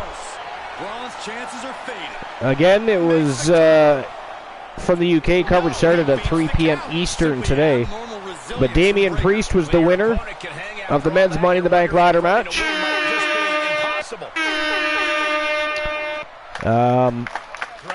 Women's Tag Team Championship match was won by Liv Morgan and Raquel Rodriguez. So you have new Women's Tag Team Champions. But if it works, it works. Intercontinental Championship is still around the waist of Gunther, so he is still the reigning defending champion after defeating Matt Riddle.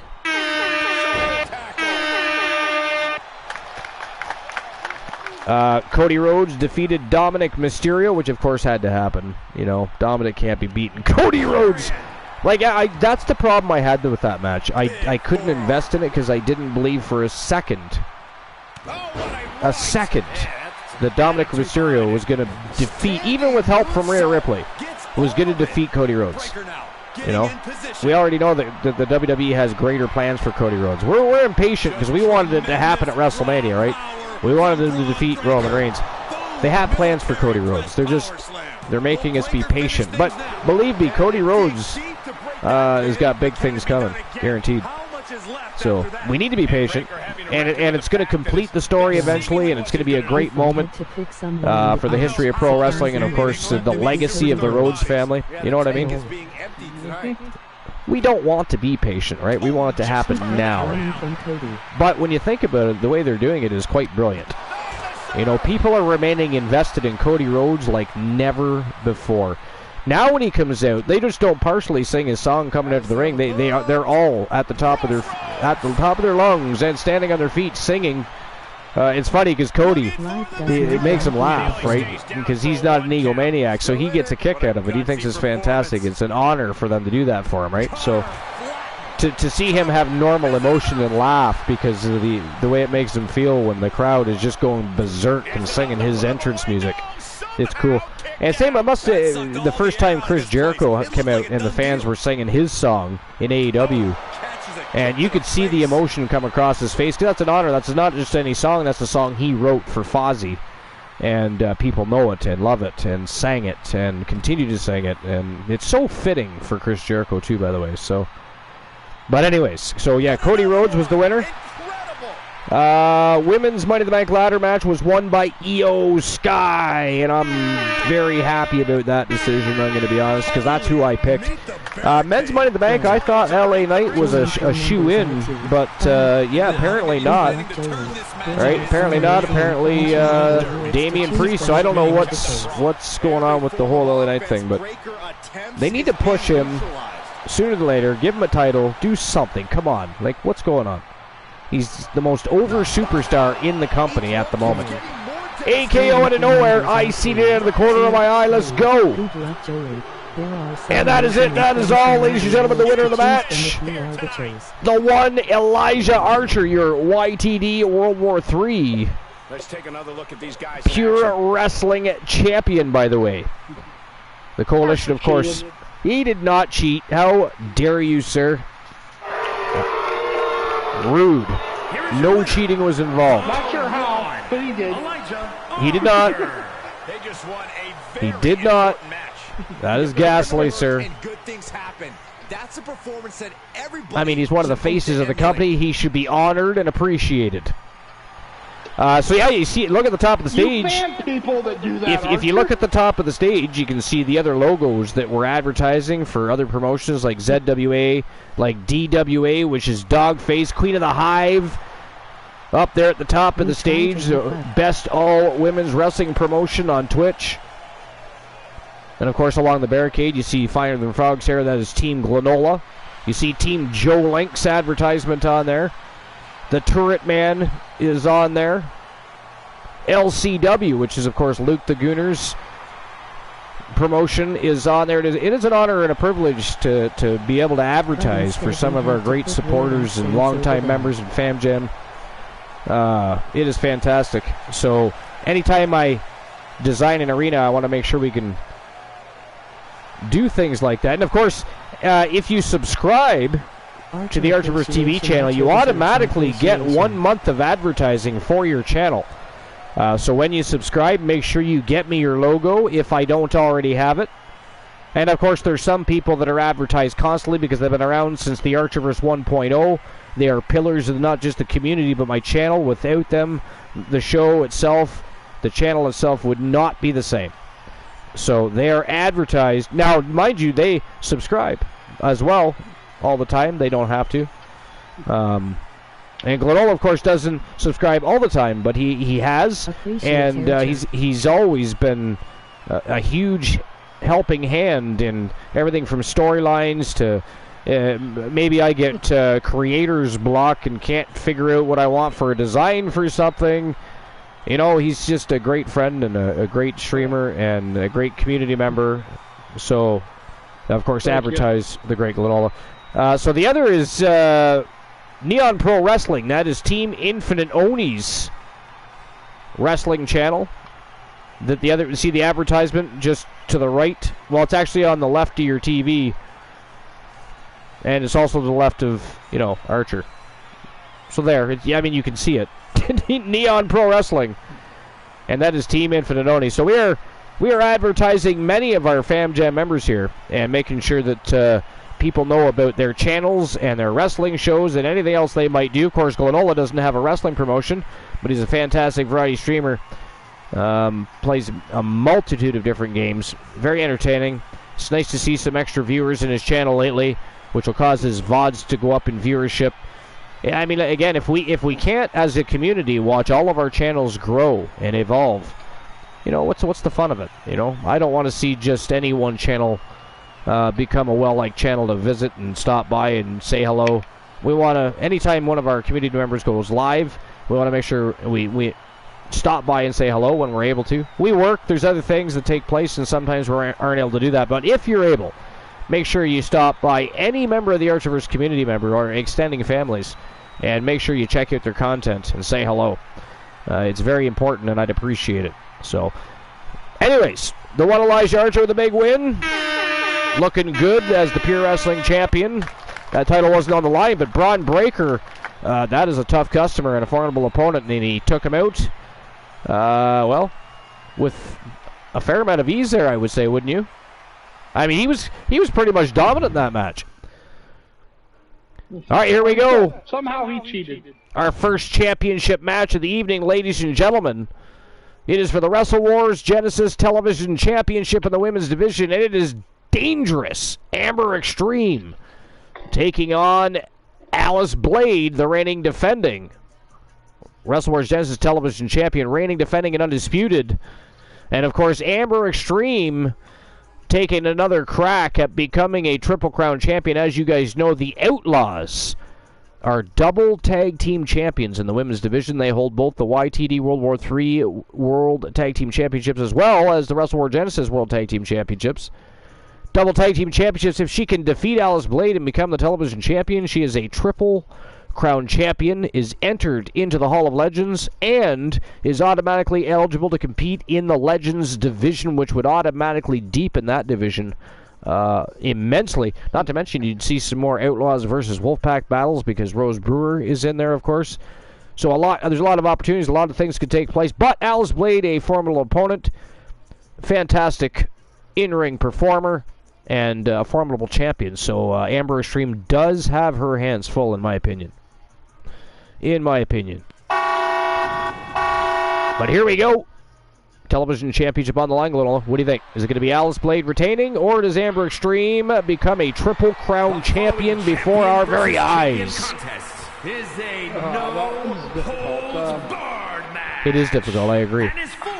Because I want to say Amber Extreme, but Alice Blade is awesome. Yeah, I'm going to go with Extreme on this one. And that's just, you know. You going with Extreme? Flipped a coin.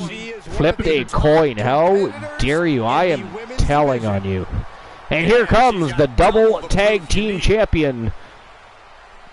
1/4 of the Outlaws faction. YTD Academy Tag Team Champions. Wrestle Wars Genesis World Tag Team Champions. Dangerous Amber Extreme from Team Joe Link.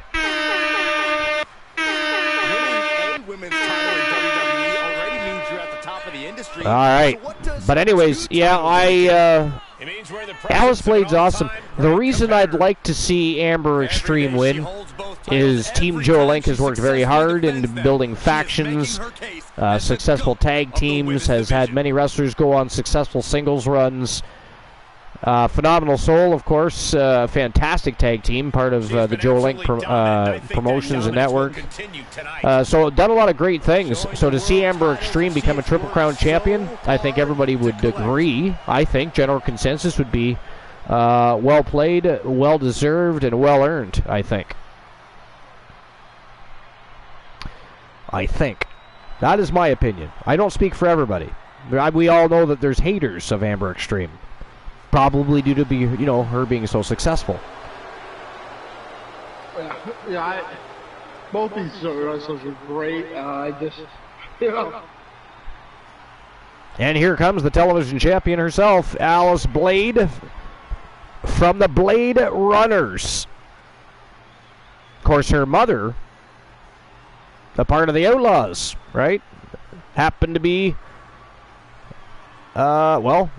she is part of the double tag team champions. Akira Blade joined forces with the Outlaws, started tag teaming with Amber Extreme. They've won they clicked immediately. Debuted, kicked some ass, won a championship, then won another championship. But I'm pretty sure Alice and Kaiba not very happy about it. I mean, they did try to ply her away from Amber Extreme, tried to get her back to the Blade Runners. Akira apparently has no interest in that, enjoys the camaraderie of the Outlaws, unlike her daughters. A determined champion ready to defend her title. But Alice Blade's got a lot of anger issues, as we all know, and she is the reigning defending champion. It's not going to be easy to take that title from those hands. And speaking of Joe Link, there is the man of the hour right there, Joe Link. By the way, Joe Link, did you see ZWA being advertised at the top of the ramp of the brand new stadium? What do you think, Joe Link, of the brand new stadium? You were busy earlier, so I didn't get a chance to ask you specifically. Sir Jack loves it. Of course, Glenola likes everything. Introducing the challenger. Actually, that's not true. I created a championship once, and I was going to bring it into play, into circulation. So I thought, I'm going to run it by, because I wasn't entirely sure myself for once. So when it comes to that, I got to turn to Joe, or I got to turn to Glenola, or somebody. And I showed it to Glenola, and he used different words, but it was basically, what the fuck is that you made right there? Like, that is, what is that, an AEW title? So, yeah, that never went into existence. It was scrapped, and good thing, because the later version was much better. We've, of course, changed it since then. I love all of our championships as of now. Oh, yeah. Beautiful, beautiful titles. And so don't expect any changes to titles. Now, I did change some straps, colors, and I didn't change the television championships, but they have been beautified a little bit, so we've got more gemstones on them. We've got some more gold plating. Other stuff, but it is the same title Same side plates, nothing else of that nature changed. But I will get the new championship showcased on Discord. We don't even have, in the former champion section, we don't even have the updated titles in there. But I'm going to get pictures of all of the new championships and get them all put in there where they need to be. Okay, so Archer says he's happy with it, there'll be no changes. Yo, Honeybee Wrestling! I figure he'll be riding a new championship in about a week. I will not. Honeybee Wrestling. You just got here, so you haven't seen it yet, but you're going to have to pay attention to the top of the ramp. You'll notice on one of the sidewalls, there is a big logo, and it just happens to say Queen of the Hive up there. Joe Link, you'll find ZWA up there. Or I'm sorry, you're from Detroit, ZWA. But I gotta tell you, when it comes to the muscle cars, Z28 sounds much cooler than Z28. I'm just saying.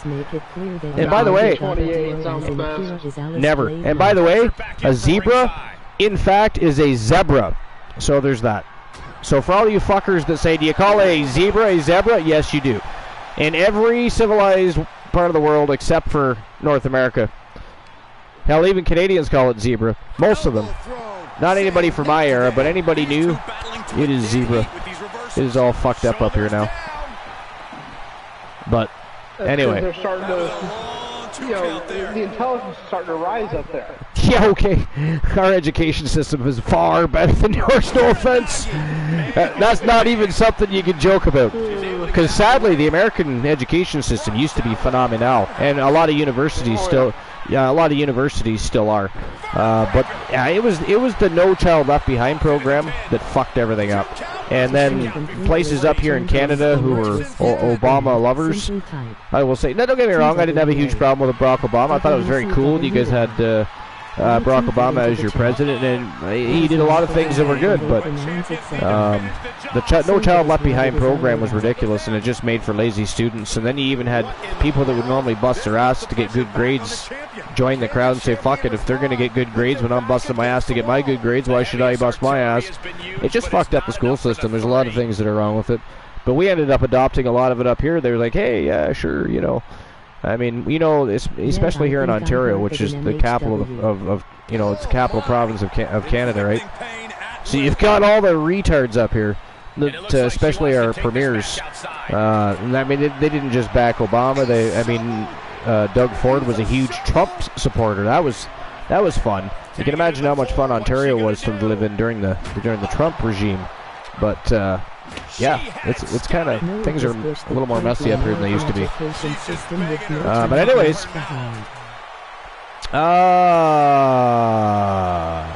oh, awesome! Oh yes, awesome! Yeah, I don't know if you've seen it yet, Honeybee, but you will notice at the top of the ramp, huge logo for Queen of the Hive. And let's see, Variant says it is an African word, and they pronounce it zebra, so that is what it is. Yes, it is pronounced zebra, but it's not just in Africa. Almost every country in the world pronounces it zebra. It's because people pronounce things differently in those parts of the world. I mean, if you go back to old school America, you guys did too, but you guys just got lazier with your English quicker than we did. Actually, it's funny. There's a lot of actually, I've seen this guy on YouTube from Britain. You talked about how the changes happen, in words. Yeah. And he'll go through and be like, yeah, this, you'd be surprised to find out was in England, happened in England. Where it actually was an accepted pronunciation at one time, but then the consensus changed, so they started pronouncing it this other way in Britain, and the Americans kept pronouncing it this other way. Yeah. Variance of Strife says, no, it was Bush that killed American education system with the No Child Left Behind program. Fair, you're not wrong. The combination of the two squished it, yeah. Unfortunately. Because like I said, I mean, the American education system was no different than it was here at one point. You guys had, in North America as a whole, well, maybe not Mexico, Canada and the United States were definitely leaders in education. And sadly, over the past 30 years, we've completely started to fuck that up. To the point where even if you look at like NASA and I mean, the intelligent people from the world aren't from North America anymore. They're coming from Germany. They're coming from Finland. They're coming from Denmark. You know what I mean? They're coming from all around the world except for North America. You know, look at doctors and pharmacists, some of the most intelligent people in the world, medical. They're coming from India. They're coming from China. They're coming from Japan, Brazil. You know, we're just you know, we did it to ourselves though. We really did. You know, we can blame Bush and we can blame the No Child Left Behind program, but at the end of the day, we all allowed it to happen. We followed the government like sheep. That's what happened. And the only way to correct that is, well, to revolt. But good luck doing that nowadays, right? You know, it ain't the 1300s anymore. They got weapons that you don't want to fuck with anymore. Good luck revolting against the American military. To be fair, India has always been one of the smallest countries in the world. Lost in the Pond. Lost in the pond? Yeah. Was not able to seal the deal He with had her best one like, move. Now she's asking, what more can I do? By the way, we've been paying attention to chat and conversing. I'm not sure what does anybody know what the score of this? There's still 8 minutes 12 seconds left, anyways. But has there been a pinfall, submission, TKO, anything yet? I don't think so. I haven't heard any bells, anyways. But I'm just asking. Variance Strike says revolt is why guns are in our Constitution. Yeah, but good luck revolting against the American military now. No thanks. Yeah, there's a reason people don't do it. Doesn't matter how many guns your neighborhood has. They got bigger, badder, better. They will fuck you up. No, I don't think so. It isn't Russia where you pretend to have a powerful military. The American military is the most powerful military on the planet. No, they wouldn't. Military would never revolt against its own government. This is not Hollywood. They pride themselves on following the government, as a matter of fact. So, but I mean, there's a reason for that.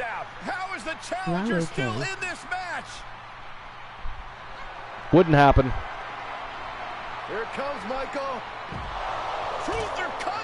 The military, branches of the military aren't just going to start joining the civilians in revolting against the government. I mean, that would be kind of cool. I would like to see that happen. You know what? You know why I would like to see it happen? Because maybe if you guys did it, maybe we'd grow a set of testicles up here and maybe do something similar. No, really. I'm not even joking. 1-0. I kind of agree with you, man. You know? Alice is winning. Alice is winning 1-0. All right, there we go. We have had a pinfall. Perfect. Thank you, Variance, and thank you, Joe Link. These guys are on the ball. To be fair, India has always been one of the smartest countries in the world. Yeah, that's true. India has always been one of the smartest countries in the world. India has produced a lot of things. Everything from science and medical fields to even, believe it or not, and of course it's because of my field, but martial arts has a deep-rooted history in India. But anyway, it's also a fascinating country, very diverse, some great people. I know some great people from India. I know a lot of people aren't necessarily a fan of too many people coming in from immigration and getting into the work field. But my opinion of that is, anybody that lives in oppression or in a country that doesn't exactly give you the type of opportunity you're looking for in life, that's where you want to be. And if the roles were reversed and you wanted to go there, but people, like if you want to work, go apply for a job. These people that say, oh well, people come over from India and they take our jobs and this and that. I mean, people have been saying shit like that for years. Everybody from Greek people to Italian people to African Americans. It's just a bunch of bullshit. They're not taking anybody's job. If they did, you didn't apply for it. So therefore, they didn't take it. They simply applied for it and got it because you didn't. And I have no... You know why? Because I've had plenty of jobs over the last few years. I'm not Indian. You know, if you want a job, you apply for it. The fact is, everybody in North America is lazy right now because of COVID. And there's still so many people not working, but yet you still hear all these people complaining about, you know, this person and that person. Go apply for a job. Go apply for a job. If you need to educate yourself further, do that. Do what you need to do. But stop blaming other people from other countries. They're not the reason you're not working. You are the reason you're not working. Look at this crowd. It's insanity in here. Life says, and why shouldn't we welcome them? Exactly. Why shouldn't we? I've met some beautiful people from other countries. Diversity is a wonderful thing, Life says. It is. Diversity is an awesome thing. Something which, by the way, India does very well. 1-1. Look at this. Amber Extreme with a submission locked in here. Arm trap, crossface. Blade is not tapping, though. She's still in it to win it. She is fighting it. Some big left meat hooks to the side of Amber Extreme's head. Loosens the hold. Oh, nice leapfrog. Wow. What an evasion by Amber Extreme. Reverse DDT right on the concrete. God damn. Variant says, oh, we got a tie here. Yes, we do. Oh, look at this. Amber Extreme with a stop sign. Oh, right across the back. That's ghastly.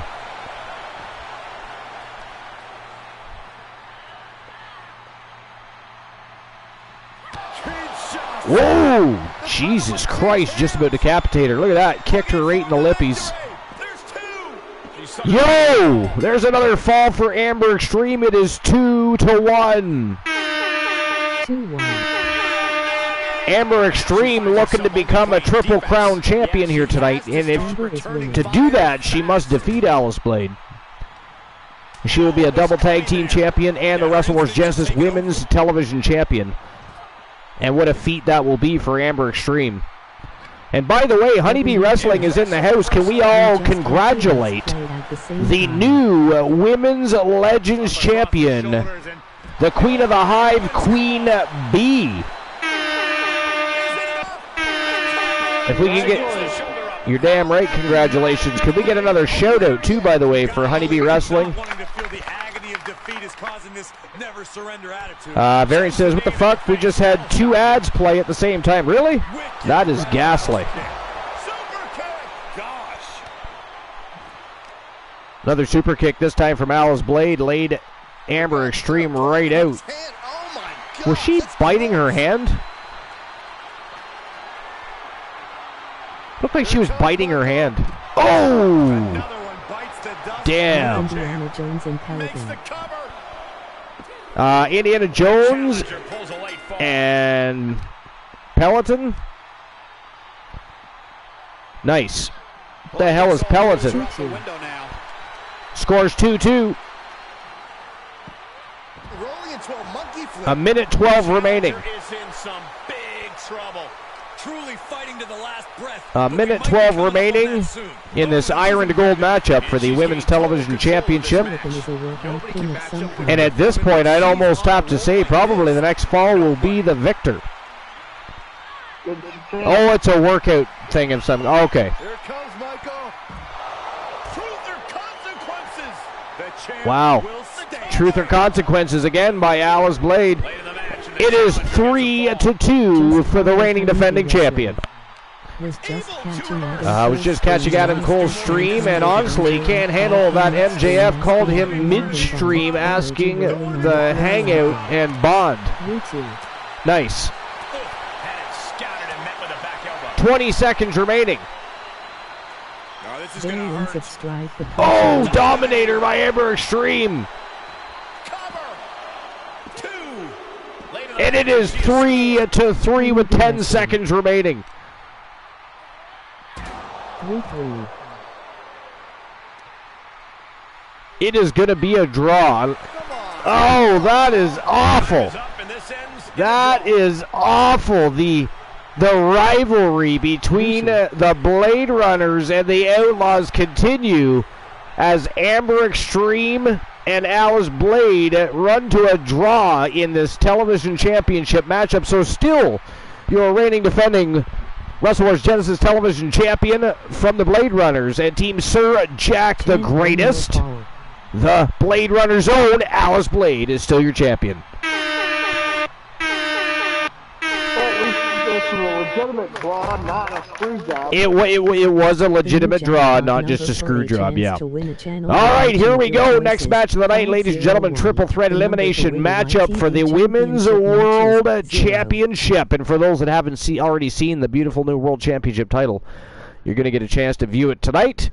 As we see Mrs. Archer, Melissa Archer, taking on Rhea Ripley, former champion and the current reigning defending champion from Team Infinite Oni. It is January, the coldest bitch on the planet, defending her title. It is showtime and go time, but Glenola, what do you think? Archer, Ripley, or does January squash them both and retain her title? What do you think?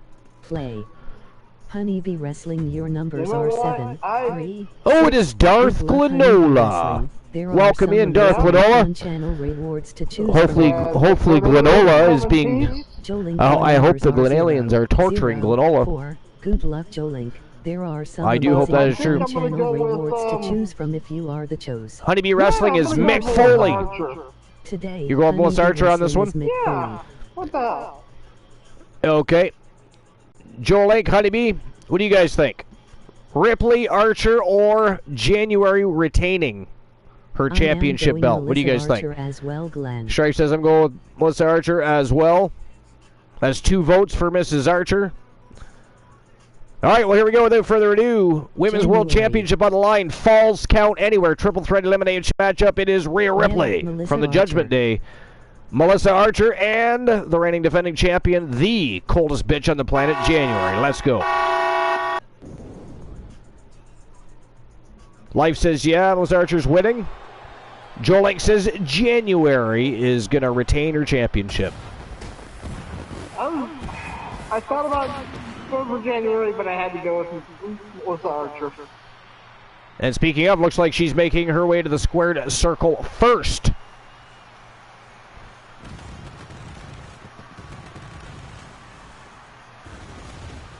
All right. So, anyways, the following contest is a triple threat.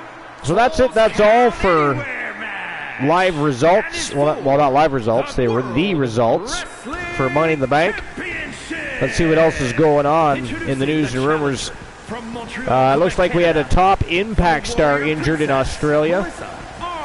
I do like watching Impact Wrestling, and their women's division is still elite, by the way. Very, very good work going on over there in the women's division. But anyway, this is WrestlingHeadlines.com, Mark Middleton. Friday's Impact Wrestling Down Under Night 1 pay-per-view from Australia was headlined by Alex Shelley, retaining the Impact World title over Steve Macklin in a bout that went right about 20 minutes.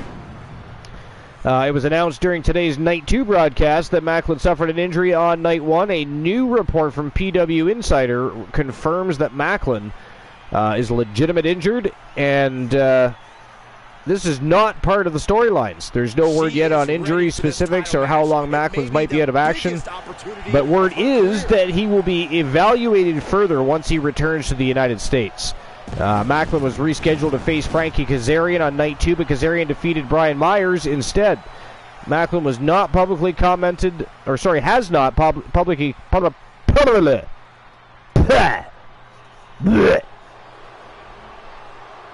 he has not publicly commented on the injury as of this fucking writing. And that's how I'm finishing that article. God damn. A lot of people being injured these days, and it's because they're too many high-risk moves all the time. Too many cheap pop seekers, you know? And I understand the want for it, and I understand why people like it even, but that doesn't mean it should be being done all the time. And if you look at across the board, except for WWE. They do a better job at keeping their talent from doing certain things all the time. There's a reason things are the way they are. They don't want their talent injured all the time. They're a global company and have, I mean, millions lost if a superstar that's trying to sell merchandise can't be out there doing meet and greets and autograph signings and, I don't know, maybe having a wrestling match. That's their job. So, you know what I mean? It's just one of those things. Here's something from WrestlingInc.com. Looks like major changes for WWE Raw rumored to be explored when UFC merger is finalized. So this is Wrestling Inc. again by Kieran Fisher. So WWE merged with UFC under the Endeavor umbrella back in April, but details on how the company will operate after its completion have been kept close to the vest for the most part. However, a new report states that it could lead to some major changes being implemented on WWE Raw. According to Wrestling Observer Newsletter, the merger not being finalized is delaying some of WWE's plans for its flagship Monday Night show. The company reportedly wants to explore some changes when the merger is firmly in place, but the report doesn't clarify what those plans might entail. Since the merger was announced, some fans and pundits have speculated on the possibility of WWE and UFC running crossover events. However, UFC President Dana White has stated that both companies will remain separate, as it should, by the way. I know they did things like that in Pride and other promotions, but please, let's leave pro wrestling off of MMA cards. It's that if the athletes want to go back and forth and enjoy both sports, I'm all for that. We'll see some top-notch athletes from MMA specifically becoming pro wrestlers. That's awesome. That's good for the business, but not on the same card. Not on the same card. It just calls too much into question. That doesn't need to happen. But anyway. He has stated that both companies remain separate. Their collaborations will pertain to helping each other behind the scenes, so it's unlikely that the aforementioned changes are related to bringing MMA stars to Raw. Of course, aforementioned Raw changes could relate to media rights deals. Back in May, WWE CEO Nick Khan said that WWE is negotiating with networks such as Fox and USA in an effort to land the best deal possible. With that in mind, it's possible that WWE is waiting for the merger to be finalized, as those types of decisions will likely require input from the new business partners. Elsewhere, Khan has toyed with the possibility of Raw moving nights and making the show more adult-oriented. If that's the case, WWE officials might need to run those changes by Endeavors before they make any final decisions.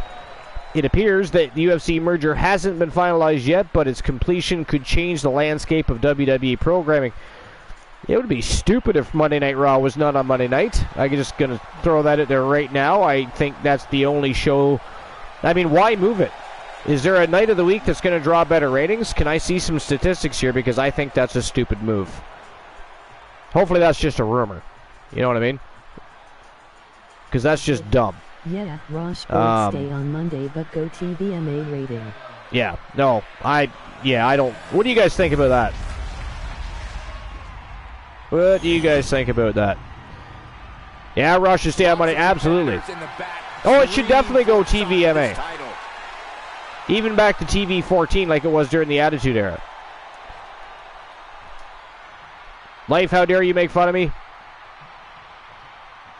I should AKO you. Three superstars with one goal in mind, but there can ban you. That'd be fun. You are not funny. You are not funny. And by the way, Sir Jack, seeing how you're here, you are invited to the broadcast booth with both Glenola and myself. Of course, we all know that you're a little, you're less than confident that you would enjoy being on the broadcast booth. I don't know. It's just one of those things. It's either for you or it's not for you. It happens. Okay, so before I dig in any more dirt sheets, and or if there's nothing more interesting in the dirt sheets, I might just jump to one of our lists for the evening, and or if Glenola has a list. He usually always does, but in the meantime, before I do that, I am going to take a short break. I just have to use the washroom and maybe have a sip of my drink. But I will not be long. If you tell jokes in the chat, which you didn't last time, well, Life did. If you want to tell some jokes, I will read your jokes live when I come back. And I'll, of course, either applaud them or boo them, as usual. In the meantime, you've got Darth Glenola. He is manning the helm, and he's very good at it. So... Glenola's back.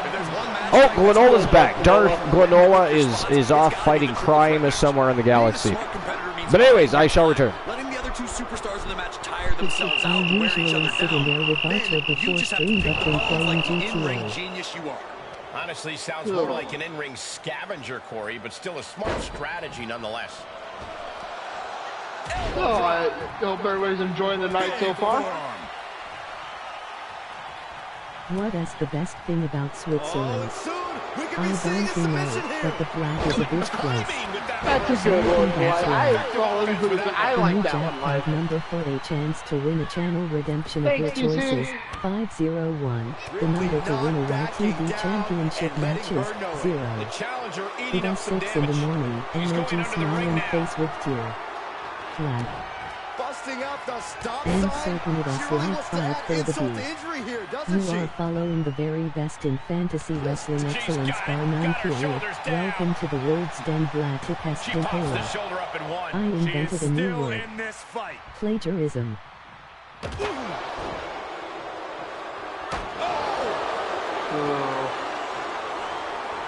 She'll get sent out the hard way.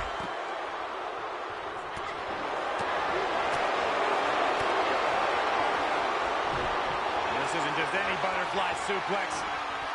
Royal butterfly suplex. The best kind. May have just won the title with the champion's move. Slide. Cover here.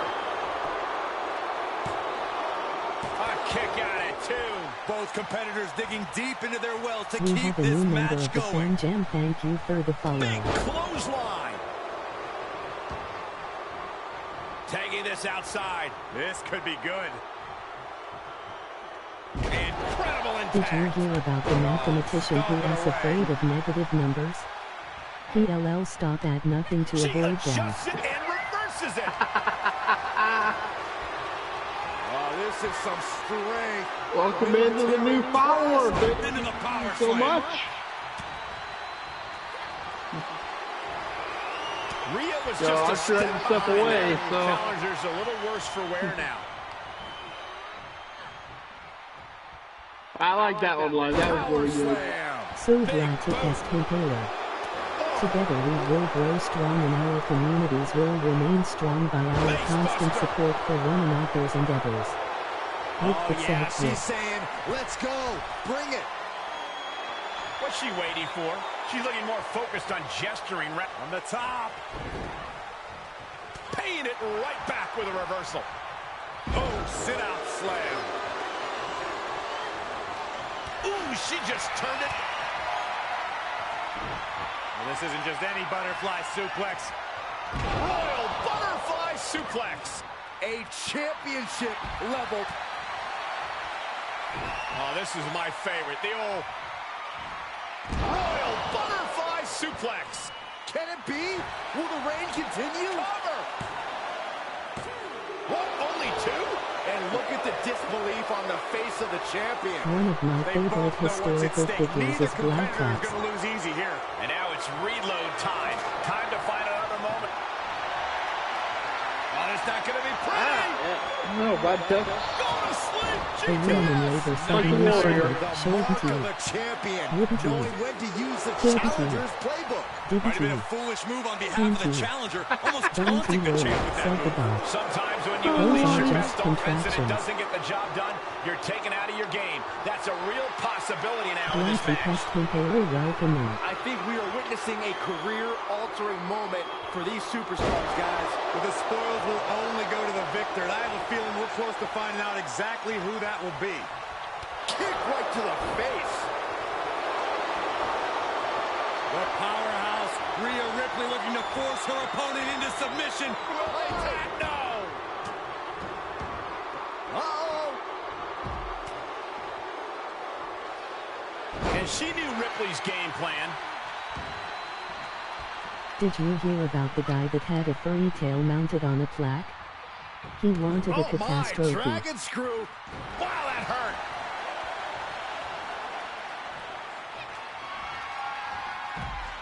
I don't think this is going to be pretty because there's an attitude adjustment. Whoa, wait a minute. She's not done. One more for good measure. Cover. 2. Oh my, still alive. Where is she finding the strength? This is unreal. Everyone is on their feet in this building. Absolutely showing the respect for all the exertion these athletes are That putting took each long enough other to start through. counting. Oh, saw it coming. Knee lift. The challenger is not in a great place. This should come as no surprise. Uh-oh, she has trouble coming. Not going to be easy to get out of this. Ooh, stinging kick. Uh-oh. She's firing up, no doubt about it. Rhea hasn't even been able to hit her finish. What dominance.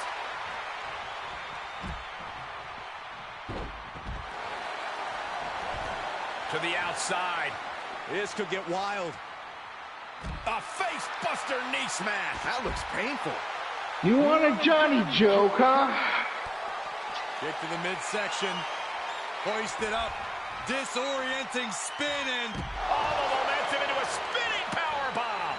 A girl walks into a bar and says, "Give me a whiskey and soda." Has been eliminated. Why the big pause? Asks the bartender. She's taking things to The boy's ringside. right. Well scouted by I'm Ripley. not sure. Showing off their deadlifting prowess and just tossing their opponent like they're nothing. Oh man, right to the arm. Hyperextend your Well, elbow. Can she do it here? Title match Guarantee stays the new alive. The champion. determination of the challenger keeps this match going. You can just see how much this title means, how much one is willing to go to claim themselves as the new champion. What a match. What a match. Ducking out of trouble. Clothesline. open up my folders here. Ripley has her opponent up for the electric chair. And oh, face buster.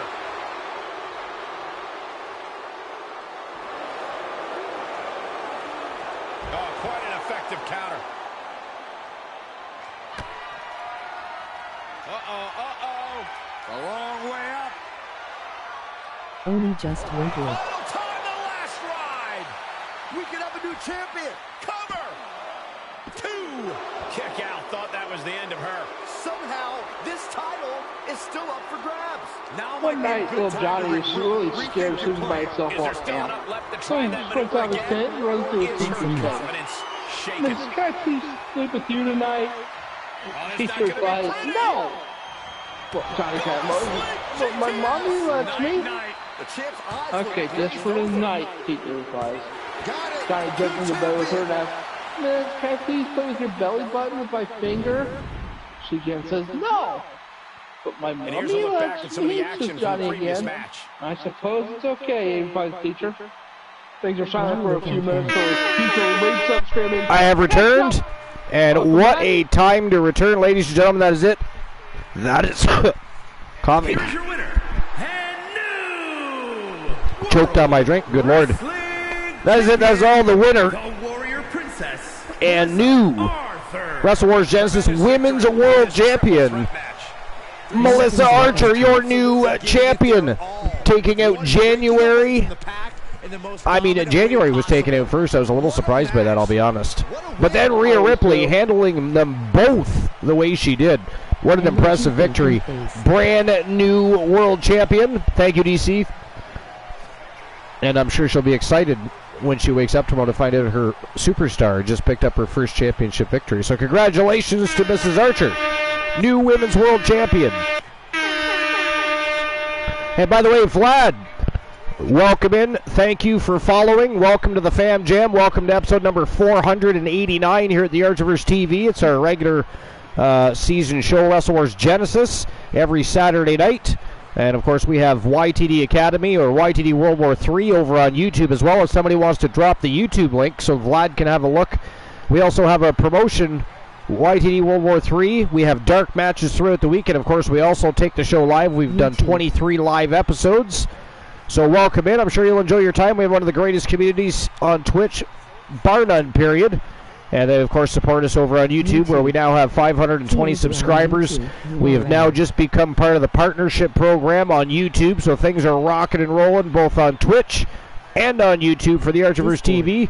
But anyways, welcome in. Thank you for the follow. Enjoy your stay. Enjoy the conversations with the great people of the community. And again, congratulations to the new world champion, Melissa Archer. And here we go, on to the next match of the evening. It is for the World Tag Team Championship, and it is Demolition from Team The Turret Man and Team Complete Geek TV taking on Team Joe Link and Team Anime J-Zone, Phenomenal Soul, the Phenom Joe Lincoln, and the Soul Man Jay Simmons. They're the World Tag Team Champions, putting their titles on the line. It is an Extreme Rules Tag Team matchup, so anything goes. It is Tornado Tag Team Rules, and it's probably going to get ugly really quickly. But what do you think? Demolition, the winningest team in history with 27 combined championships, or Phenomenal Soul, one of the greatest tag teams of the current era? Well, this is hard, and for obvious reasons. I mean, I have the utmost respect for the Soul Man. Joe Lincoln's had many great battles with War. But at the same time, Demolition has been doing this for so long.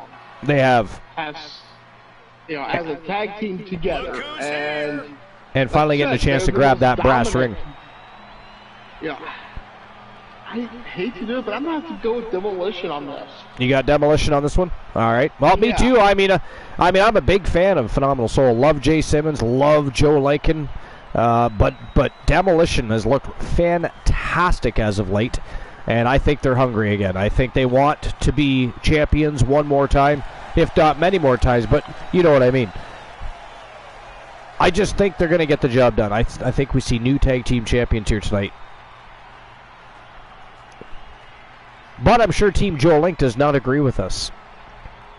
Nor would Team Anime J. Would not agree. Definitely not. But at the same time, I just, as much as I respect those two, and usually I don't vote against Jay Simmons that often. But I just... Here we go, gentlemen. Huge as title a team, match coming up, and a huge opportunity for the champ to prove to everyone that there truly is none better in all of WWE. Yeah, I mean, it's a tough call, like I said, because Phenomenal Soul, one of the greatest tag teams of the modern era, Demolition, the winningest team in history. Again, combined 27 championships between the two, tag team titles and singles championships. They're just a phenomenal duo. And even throughout their singles runs, they never strayed from each other. They still ran in the tag team division, and they've always been formidable opponents for anybody. So, and that's the thing. Even if they were going after singles competition, almost always the other one was in the ring, or was in their corner. Right. Yeah. And I mean, they're well respected backstage. They've been aligned with many different tag teams. They've participated in 8-man tag team matches with the Coalition, with the Wolfpack, and I mean, they've pretty much been tag team partners, allies, foes with pretty much everybody on the roster at one time or another.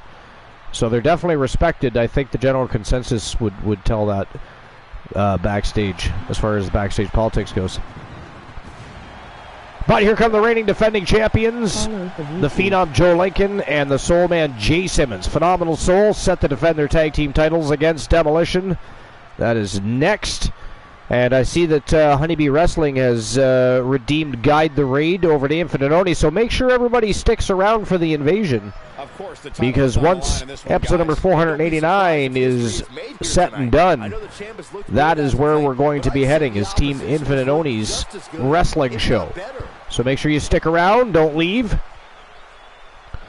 If you're a member of the Fam Jam, you want to support other members of the Fam Jam. That's just the way it works.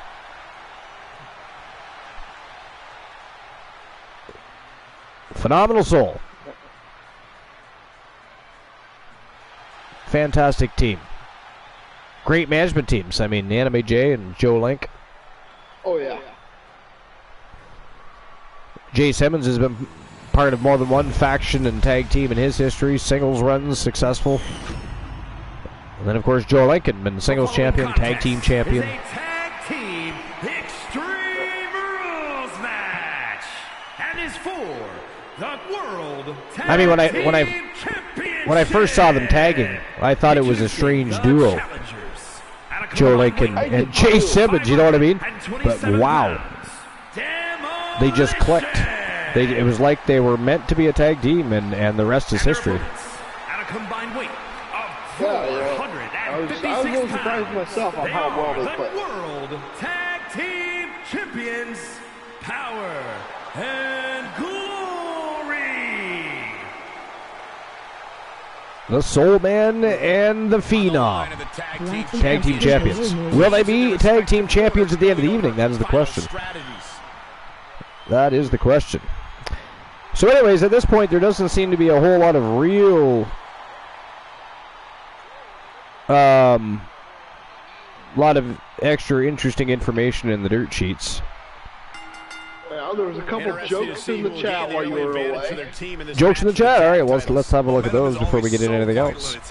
How far do I got to go back here? I was just looking here. Oh, I see a bear joke. I see your joke. I see another life joke. Looks like the first one is just before The Mathematician? says, welcome back. No, further. Steve Cohen welcomes Right me before back, and Vlad then followed then, I guess. Okay. He has no need to rush. All right, here it is. So, Life's Greats joke. We'll start with that. What's the best thing about Switzerland? I don't know, but the flag is a big plus. Oh my God. All right. On to the next joke.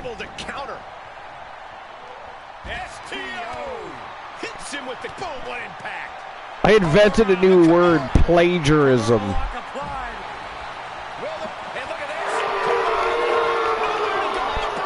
Did you hear about the mathematician who's afraid of negative numbers?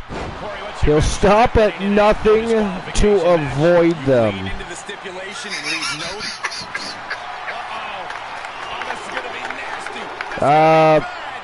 Vlad says one of my favorite historical figures is Vlad Tepes.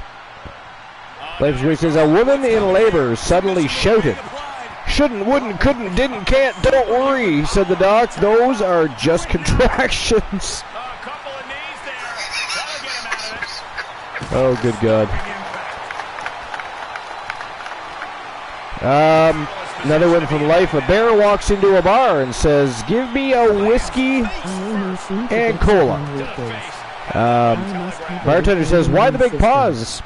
And the bear shrugged and said, "I'm not sure I was born with them." I missed yours. Oh, sorry. Did you hear about the guy that had a furry tail mounted on a plaque? He wanted a catastrophe. Oh, my God.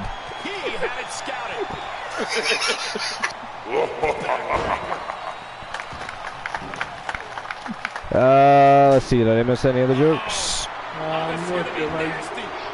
Nope, doesn't look like.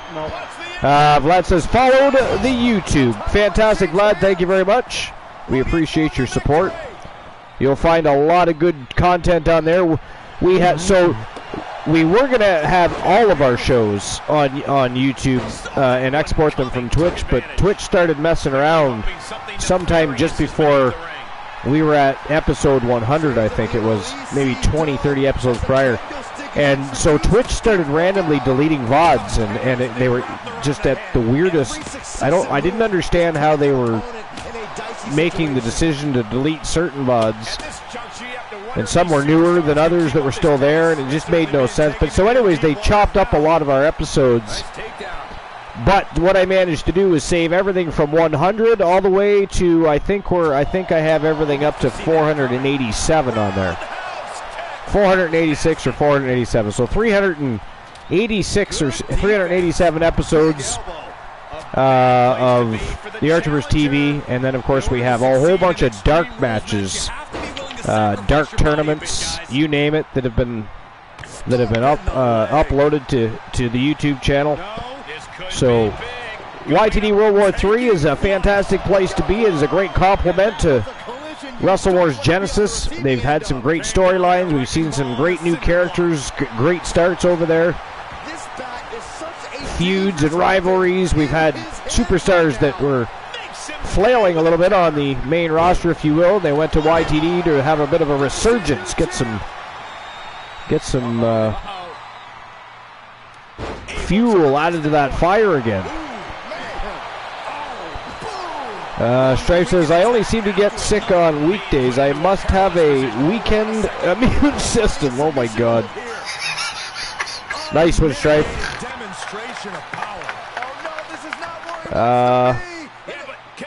Alright, so I think we're caught up as far as that goes. New jackpot number 40 chance to win eternal redemption of virtuosos. 501. Oh, that's right. I'm going to do a different one. Sex ed class for teacher asks, all right class, I want you to go home, come back tomorrow with as many sex positions as you can think of. Next day she says to little Johnny, now John, how many positions did you come up with? What's that, 68?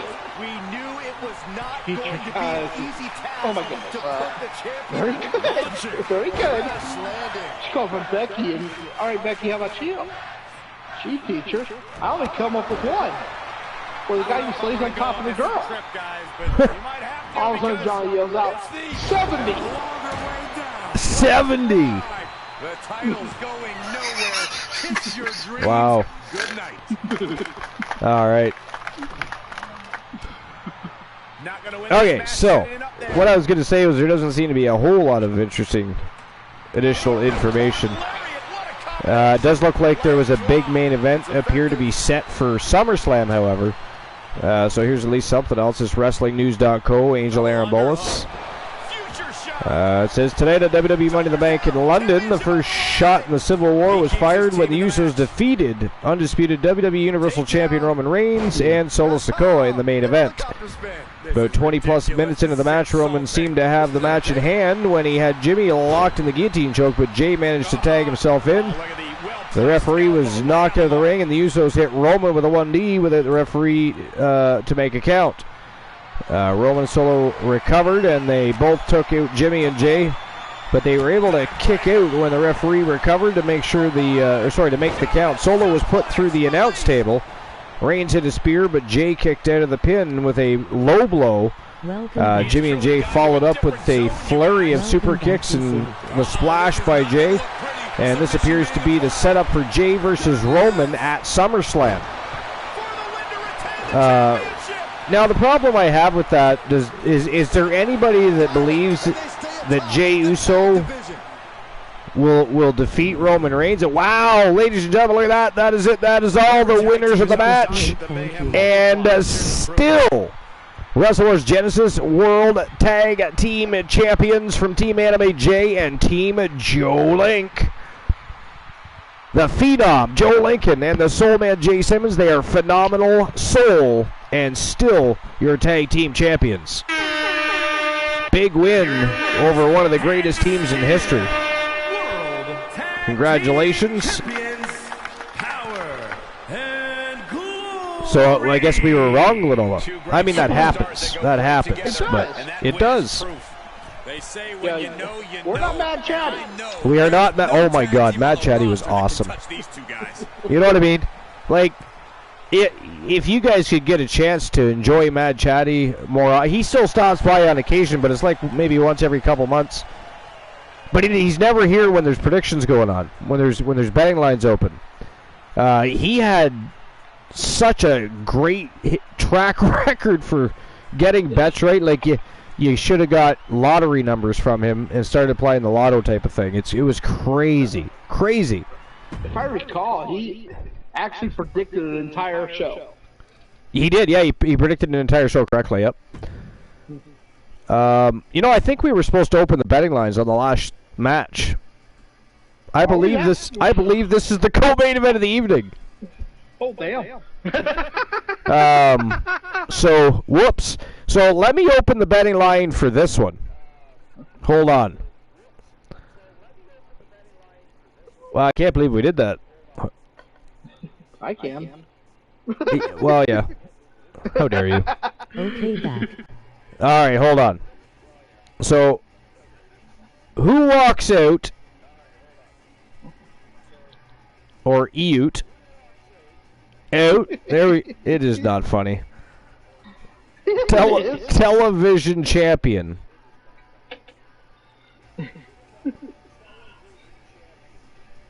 Will it be Gunther?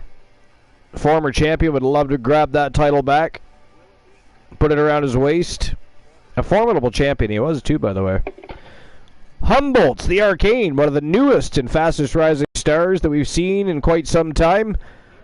I mean, I'll be honest, I was fooled to hell when I first saw him because he comes out to the ring. He looks like this old geezer limping to the ring. Humboldt is about to drop some magic on your ass. Showboating to the audience a little bit, but he just looked like an old dude. And then the lights go on, and he takes off his robe and glasses and shit, and the guy he's like chiseled out of fucking granite. I mean, he looks like he's related to the Incredible Hulk. That dude has muscles growing in places I didn't know existed. Insane. Humboldt, the Arcane, the Wizard. Fantastic in that ring. And I got to tell you, he's also very resilient. That guy can take a beating and then dish it back. Crazy what he's done so far.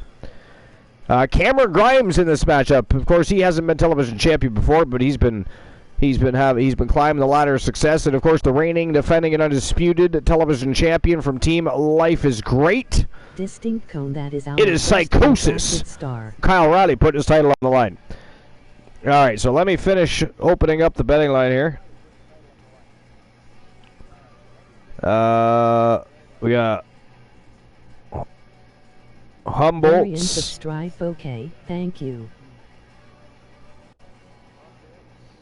Yeah, I'm going with Kyle as well, Life. We got Cameron Grimes.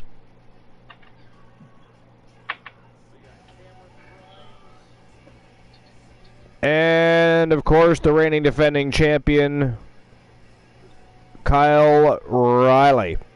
Psychosis, Kyle Riley. I'll give you guys 10 minutes to make your bets. And that starts right now. Betting lines are officially open. Okay, so here we go without further ado for the Wrestle Wars Television Championship. Falls count anywhere in this elimination matchup. Distinct cone and it is showtime and go time. Let's get things rocking and rolling, shall we? Trained with some of the best legends of the business. And of course, the main event of the evening is going to be a doozy, and make sure everybody sticks around for the invasion. Do not leave. Do not adjust your sets. Do not even think about another wrestling promotion. We have a destination once the show is through. We're going to invade Team Infinite Oni. And is for the Television Championship. Introducing the challenger from Blackpool, England, weighing in at 212 from Blackpool, England. Warlock. This is a big-time opportunity, Byron, as the title will be on the line here. You're right, Michael, and judging from the response on social media heading into this match, we're likely to see a new champ crowned here tonight. How else can Humboldt's the Arcane impress the masses?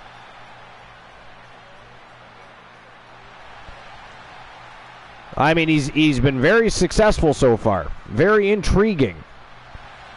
But look at him. He looks like some old guy. Yeah, okay, he's wearing a cool outfit. But watch when he takes shit off. He looks like a completely different human being. It's like he's related to He-Man. Not even shitting. Watch. Chiseled into granite, the sunbit. Look at him. Look at him. What the hell? Look, he's got muscles everywhere. And here comes Cameron Grimes. All of WWE, Cameron Grimes. And guess what, Michael? His fortune is going. Cameron Grimes is definitely not one of the most muscular individuals in that ring. He's got to be careful. He might get poked in the eye by one of Humboldt's. From Burlington, North Carolina, weighing in at 220 pounds, Imagine Glenola Humboldt's wrapping his pythons around you for a sleeper hold. A stock market savant, anything he invests in. I mean, the only comparison would be War of the Machine, I think. My health food line. Even Grimes' luck has its limits. Possibly, yeah.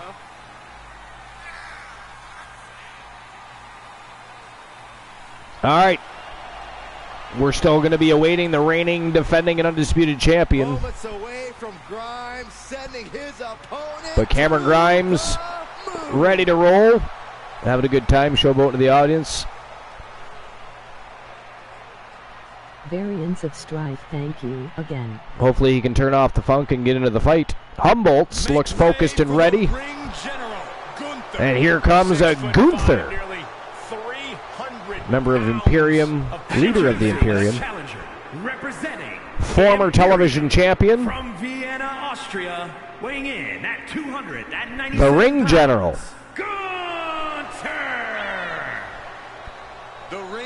The new jackpot number for a chance to win a channel redemption of your choices, 501. All right, so anyway. What was I doing? I was... So seriously, like he's always scowling.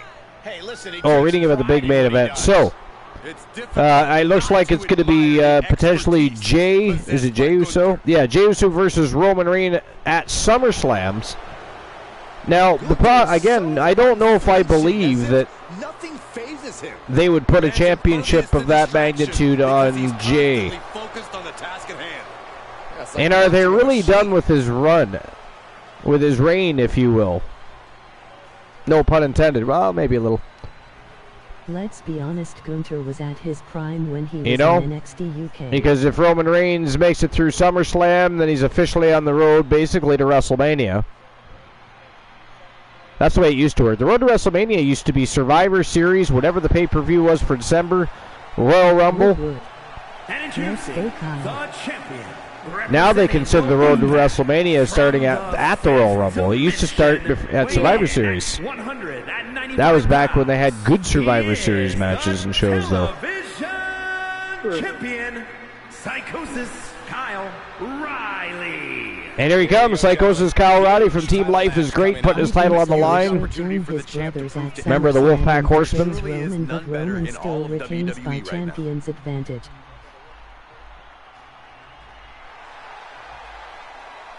The co-main event. The pressures of being champion are very real, but this guy is ready for it. Hard to bet against Kyle Riley. I should get my bet in there. You should. How dare you for not?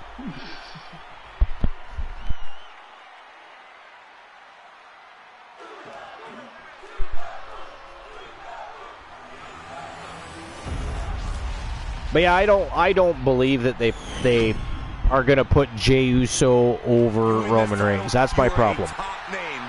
At least that's where I stand on it. I don't believe it. Do you believe it? No, unfortunately. Yeah. Now here's the thing. At this point, it has to be somebody huge, or in my opinion, it should be a member of the bloodline that does somehow steal that championship. But that's the thing. It has to be taken from him in a manner that still makes Roman Reigns look strong, but a former member of his own bloodline was the one that took it. After all the story and all, you know what I mean? I think that's what happened.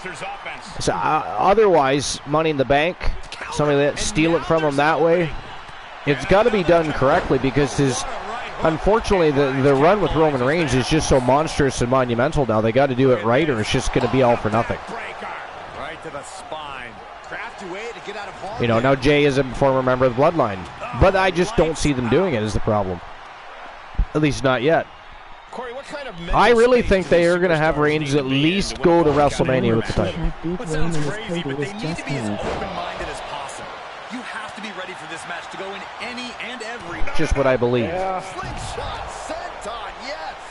That was coming in hot at Kind of like breakneck seeing speed. music go then. Fast Yeah. and living dangerously.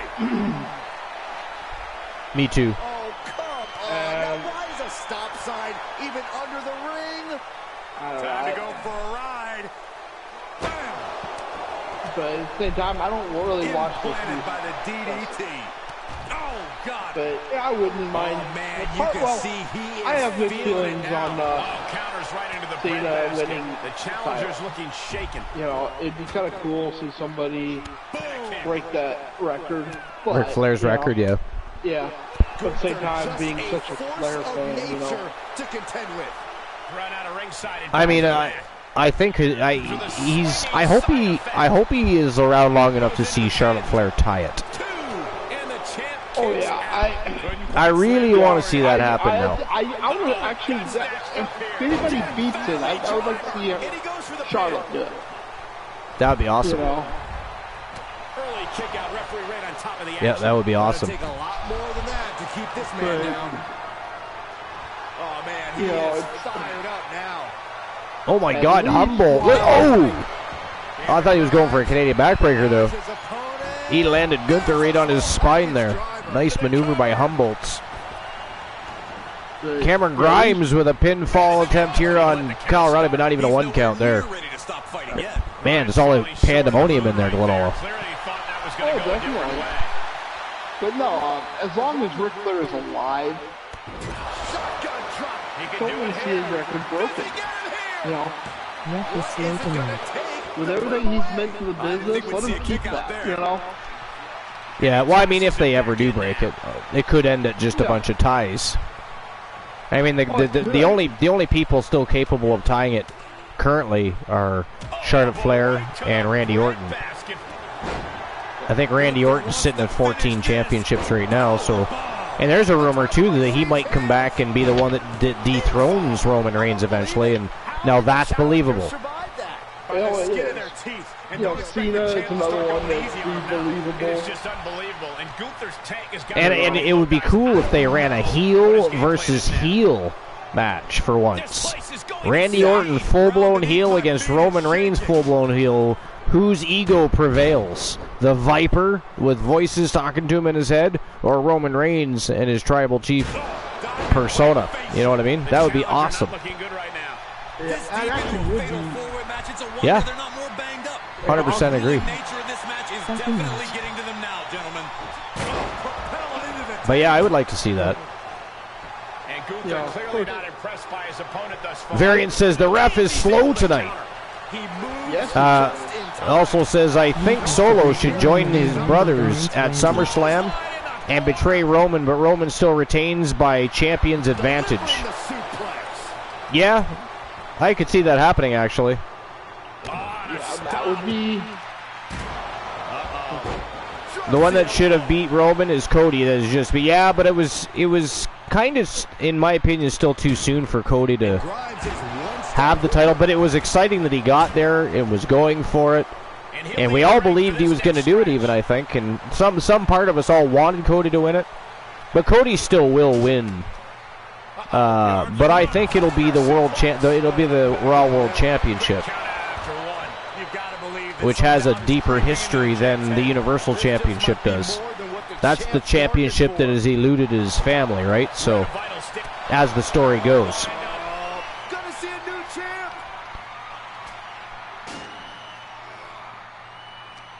Has to be the 09 Randy, the Menace Randy. That or the Legend Killer Randy that comes back to take out the new legend in Roman Reigns. Because let's face it, he's champion over 1,000 days. He's a legend now. He's a shoe-in as a legend in the Hall of Fame. You know what I mean? It could be a fun storyline.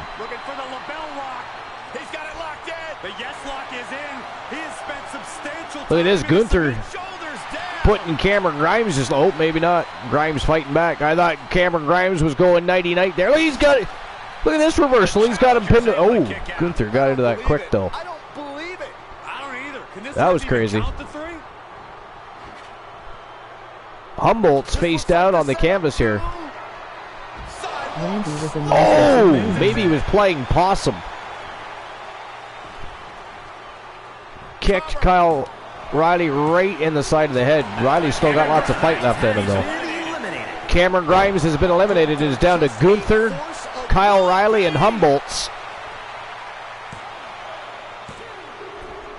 And Humboldt's has been eliminated. We are down to Kyle O'Reilly and Gunther for the television championship. What a great performance by Humboldt's the Arcane. Has had tremendous success over at YTD World War III, and I'm sure that success will continue, and he will be back. Great opportunity, though, here on Wrestle Wars Genesis for Humboldt's, and he did not disappoint. Oh, look at this maneuver by Gunther. That was barbaric. The ring general. Stalking down Kyle O'Reilly. Uh-oh. Riley go, oh! God damn.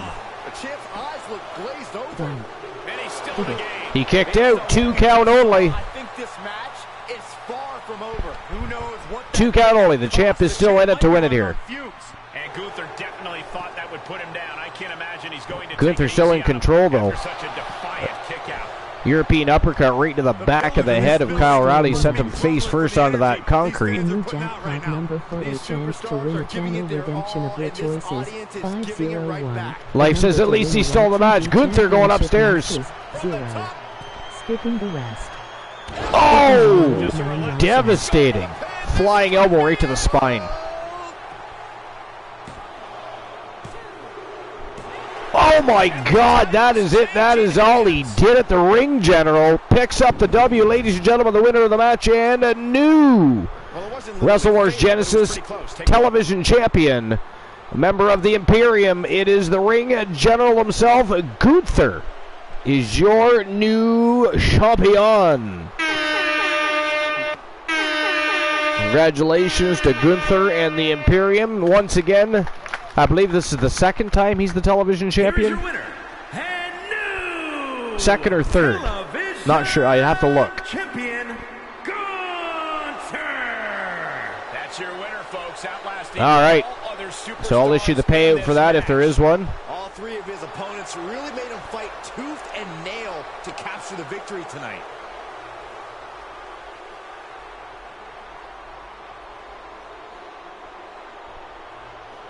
All right, let's see.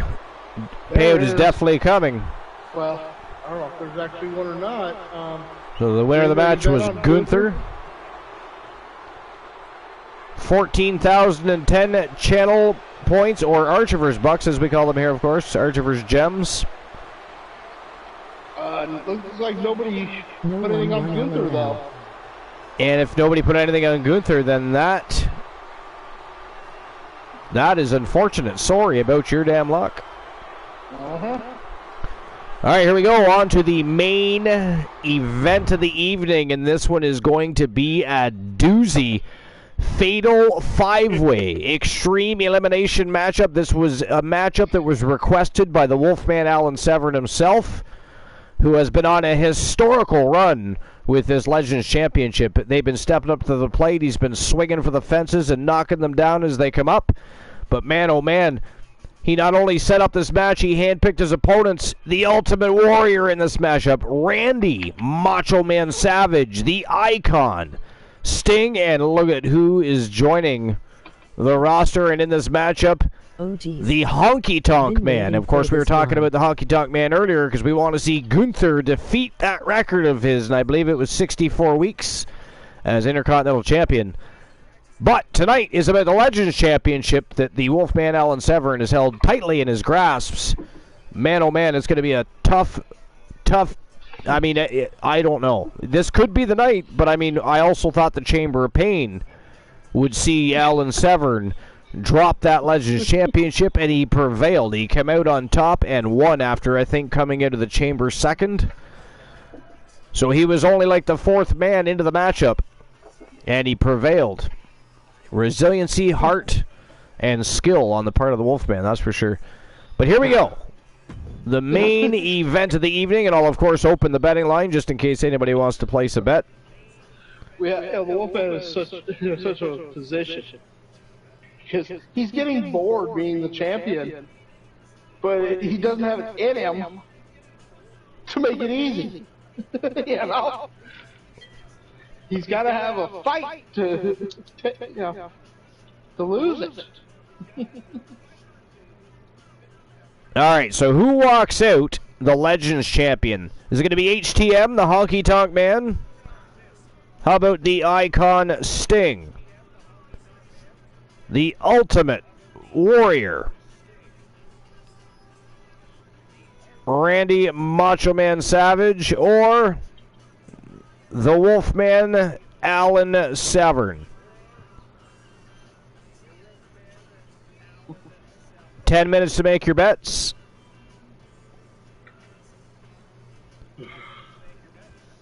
And there we go. Betting lines are open. And without further ado, here we go with the main event of the evening. Legends Championship of the Line Fatal 5-Way Extreme Rules matchup. Honky Tonk Man, the Icon Sting, the Ultimate Warrior, Randy Macho Man Savage, and the reigning, defending, undisputed Legends Champion from Team Glenola. It is the Wolfman Alan Severn. Showtime and go time. It's time to turn and burn. Let's go. All right. Here we go. Here he comes, adrenaline fueled. And the Ultimate Warrior making his way to the squared circle first. How does he not run out of oxygen? Look at him. He is crazy. He's absolutely crazy. Introducing the challenger from parts unknown. All right, and don't forget, we're going to be invading Team Infinite Oni, so nobody go anywhere because we're going to have a little bit of fun over at Team Infinite Oni's wrestling show. We're going to share the love, spread the joy, get the electricity flowing, the blood pumping.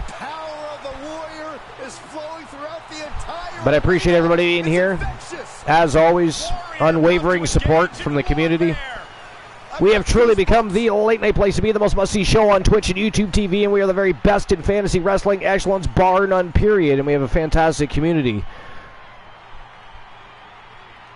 Not just fantastic with their support for the Archiverse TV, but fantastic streamers, brilliant minds, great artists and musicians. Just a great community. From Sarasota, Florida, Macho Man Randy Savage making his way to the ring next. 39 pounds, Macho Man Randy Savage. One of the most important superstars in the history of our industry, the Macho Man Randy Savage. The Macho Man, notoriously intense inside the ring, but extremely giving outside of it. A true superstar in every sense of the word. Glenola, we of course know your feelings on the Wolfman Alan Severn, but if he was not in this matchup, who do you think would walk out as Legends Champion here? Sting, the Warrior, Savage, Honky Tonk Man? The WWE Universe basking in the madness. I would say though it would probably either be the Macho Man or Sting. Macho Man or Sting? Okay. You know, but it'd be a tough choice for me. You know, I just don't know if a match like this, if the Warrior has the depth. Weighing in at 200. Stripe says, oh geez, been waiting for this one. Variance of Stripes loves the Legends division. And a huge opportunity for the champ to prove to everyone that there truly is. I think we've all become a fan of the Legends division, both the men's and the women's.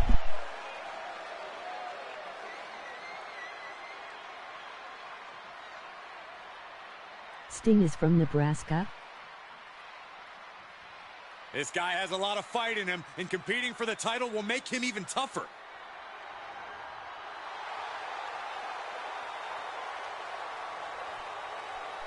Yeah, I actually wondered about that too, Variance. I wasn't sure he was from Nebraska either, but that's where they're billing him from for some reason. Glenola, you want to fact check that, please? I think so, but let me...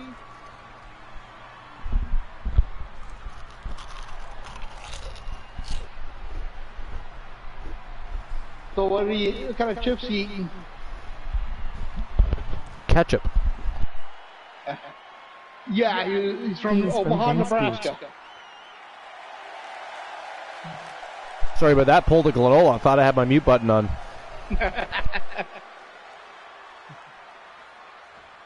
Yeah, he was.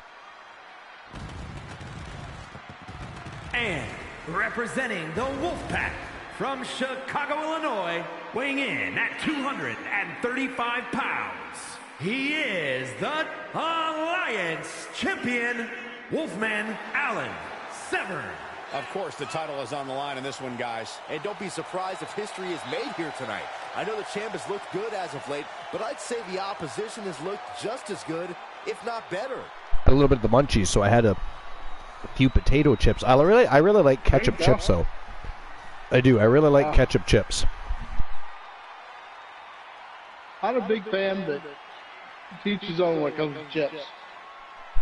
It's kind of like that for a lot of different flavors of chips, I think. More focused, laser focused on the task at hand.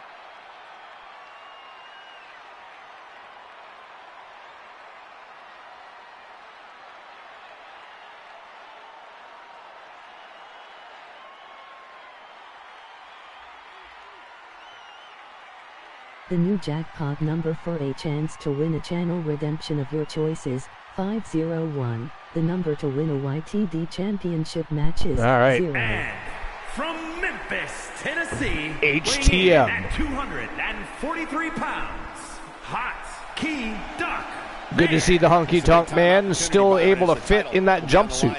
You're right, Michael, and judging from the response on social media heading into this match, we're likely to see a new champ. I still remember the day I saw the Honky Tonk Man on People's Court. On People's Court? Yeah. There was a lawsuit involving a Intercontinental title belt. Prefers plain chips. This collector had spicier than right. Well, top chips. they actually brought the Honky Tonk Man in to authenticate the belt. That's hilarious. It was one he had held. But I was just like, any fan I'm sure watching is just like me, just marking out, Is it authentic or no? It was. The belt was actually authentic. Really? Yeah. It was. I remember the case. Remember, this is an ODQ match with no the guy that bought the belt had doubts, just about anything goes. so he didn't pay. Guys, I'm pretty sure we're about After to he see some received it, fireworks in this he didn't think it was real. Technically be legal here. So the guy that sold it sued.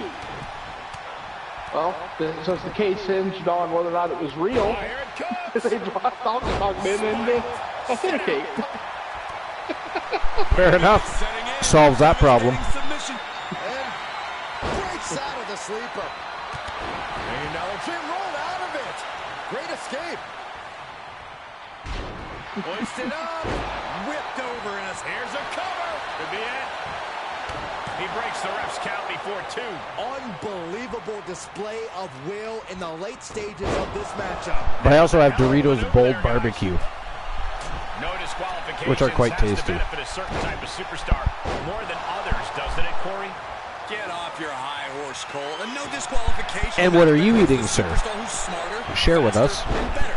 Using the rules to your advantage doesn't make you the villain. I'm here. having some Fritos flavor twist Dropped him with a queso. big shoulder tackle. Delicious. Dominating shoulder tackle. Yeah, they are. They got a nice, a little bit of a bite to them, Down with the bulldog. but not overpowered. It's just nothing else there. He went right into that turnbuckle. Big time powerbomb. So, that's maybe mute. Some chips are He thinks he has not always. I heard you chewing before you muted. kicks out. Thought I No time to hesitate. You can thought I had it muted before. I mean, it's the end of the show. We've been live for 3 hours. We're hungry. If people don't like it, then they can go to Infinite Donnies right now. From the top rope. We're hungry. We got the munchies. I think everybody should have a little snacky poo while they're watching the late night place to be, the most must-see show on Twitch and YouTube TV. Have a snack, have a Coke and a smile. Shut the fuck up. Glennola's hungry. I'm hungry. Deal with it. Although, to be fair, we don't tend to do that very often. So that's why Glenola and I sometimes forget that we don't eat on stream. That's not something we do. On somebody else's stream maybe, but yeah, we usually mute. Producing Strife says one of us prefer plain chips, the other likes spicier than Satan's taint hot chips. Yeah, hot chips are, I think everybody likes a hot chip from time to time. Pringles actually has a good hot chip now. It's actually called the Hot Ones, I believe is literally what it's called. But they are quite tasty. Look at this Wolfman. Oh! Crucifix powerbomb to Macho Man. Macho Man kicks it. Wait a minute. Do we already have an elimination? We're down to 4? The Ultimate Warrior has been eliminated?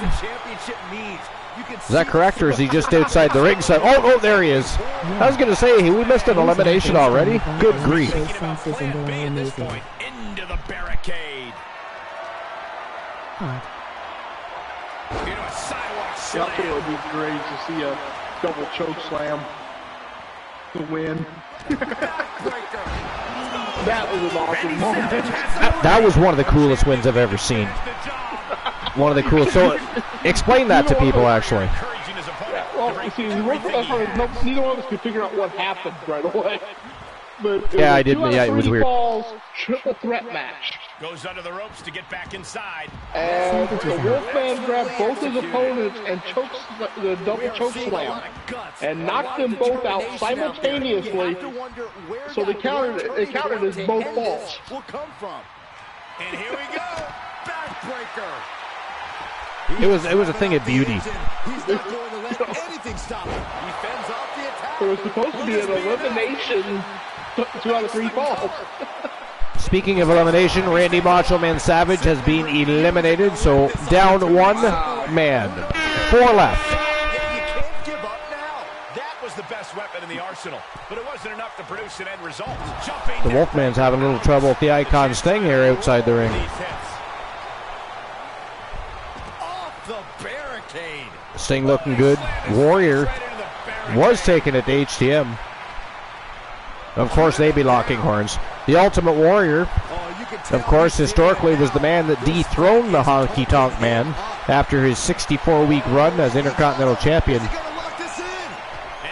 Did it in like 30 seconds or something crazy. He needs to find an escape route.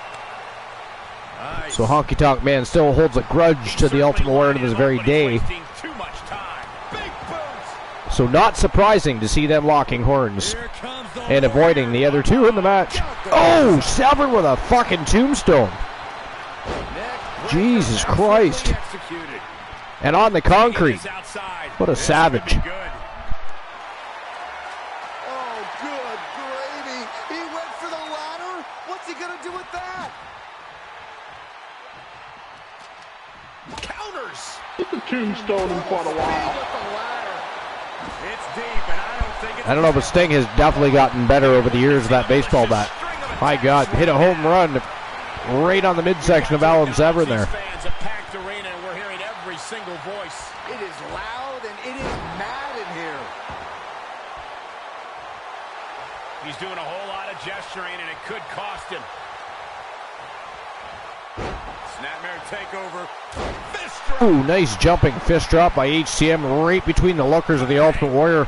Savage beat down by Alan Severn on Sting here outside the ring happening right now. Oh, he got him with the DDT. The adrenaline is pumping. And ladies and gentlemen, there are no mats out there. All concrete. And I'm pretty sure. Holy shit, Severn with the baseball bat now. Warrior grabs a hold of his head though. Oh, that just looks nasty.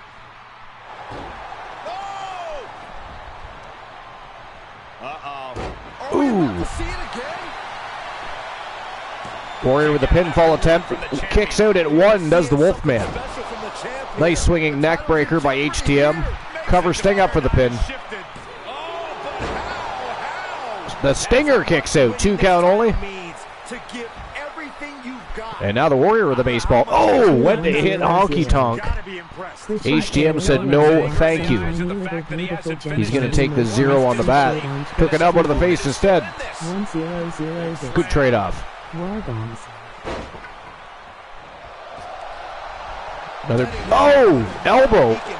Severn with a baseball bat from behind it. Severn again takes that bat right to the midsection. And now Sting with a hockey stick stunner by Severn. It's just fucking chaos in there. What else do you expect? Sting relentlessly going after Honky Tonk with that hockey stick, but pissed off Severn because it broke up his pinfall attempt. Warrior from behind. Honky Tonk goes right after Warrior again. Nice ripcord elbow. Reversal. Can they go on the attack? Oh my God, look at this. Double team by Sting and Severn on HTM. Warrior's like, hey, he's mine. How dare you? Oh, backhands. Uh-oh, look at what are they going to do? Oh, right to the face. Right to the back of the neck. And again. Enough. Christian Cool. It is actually not War Games. It is Wrestle Wars Genesis. Silly Sally. See what happens when you're not around? Don't even know what's going on, sir. Thank you for the 100 tiny little beautiful gems. Appreciate that. Christian Cool dropping some love. And Girly Girl, welcome in. What's going on, Girly Girl? Into a neck breaker. Torturous knee. The challenger being outclassed here. He can really stand to give back as good as he's getting right about now. All right. Setting it up on the ring apron. And I can tell Warrior going for a ladder. Right there, Cole.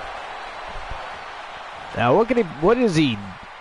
What the fuck does he need a ladder for? This is not a ladder match. He's staring his opponent. Although I guess it is Extreme Rules. He turns it around. But I mean, grab a shovel, Warrior able to counter. a stop sign, a chair. What the fuck you need a ladder for? Carefully measuring. Oh, for the bionic elbow. Alan Severn still having some difficulties in the squared circle with the Icon Sting. Scouted it and fired back with a punch straight to the face. They are just going back and forth. It is a struggle for control. Oh, elbow to the face. And they continue to go back and forth. Oh, right over onto the ladder goes the Icon Sting. You can hit multiple people with the I don't know what Severn's planning to do here. and go full Jackie Chan. And he gets set back into the ring. They're doing a little dance, showing a little love to the Icon Sting.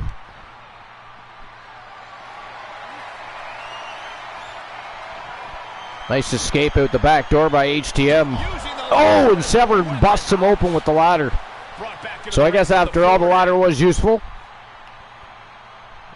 Oh, and Sting drops him face first on the ladder again. First he's busted open by Severn, then Sting drops him face first on the ladder. Little insult to injury there. Little insult to injury there. You can hit multiple people with a ladder, climb inside it, and go full Jackie Chan. You could do that, yeah. Fair enough. Oh, he retaliates. Turning the tables there. Man, what a war. Listen to this play. Legends Championship on the line, and it is absolute chaos in there. Oh my God, a clothesline. I think fatigue might be setting in a little bit for each and every one of them. Nice reversal by Severn. Elbows right into the neck of the Icon Sting. Gotta find a way to get out of this. Something tells me he's looking to And it is Sting this time drop face first on the ladder. Oh, and Honky Tonk throwing it back into the ladder. well by any means. And he's eating steel too. Into the ladder. He's going after the Ultimate Warrior now. Warrior counters. Warrior, military press. Oh, slams him down right, almost right on top of the steel steps. Just missed him. I think his leg actually slammed off the steps, Glenola. To bounce back from that one. And he throws the opposition. Warrior tossed back into the ring.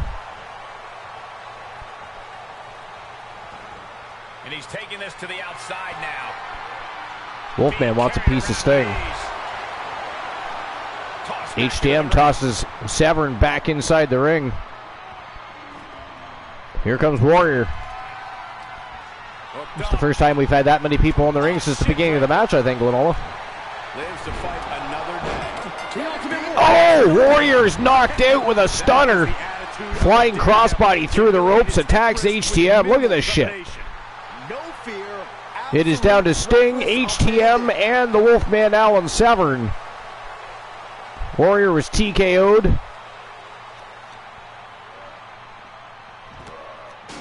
Counters that. Back to Sting and the Honky Tonk Man going at it. Sting's going to take over where Warrior left off. I don't think either one of them don't like the Honky Tonk Man very much. Nice high angle body slam by the Icon Sting. Look at this. Honky Tonk Man going for a ride. Oh, right on the barricade. Right on the barricade. And he gets delivered back into the ring.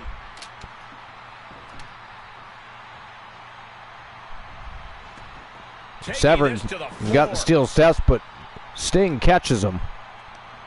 Kick to the midsection. Big scoop slam onto the concrete, but Honky Tonk Man from behind tosses Sting into the barricade. Wolfman slowly getting back to his feet. Kick to the midsection by Severn. Oh! Huge power slam. Bulldog by Sting. Severn tosses Sting back into the ring. Looks like he's going after Honky Tonk, though. He is going after Honky Tonk. Oh! Big knee lift to the face. Sting tosses Severn into the ring now. And now he's going after Honky. These guys are just battling over who's going to beat up Honky Tonk Man. Out of the ring, what's his plan here?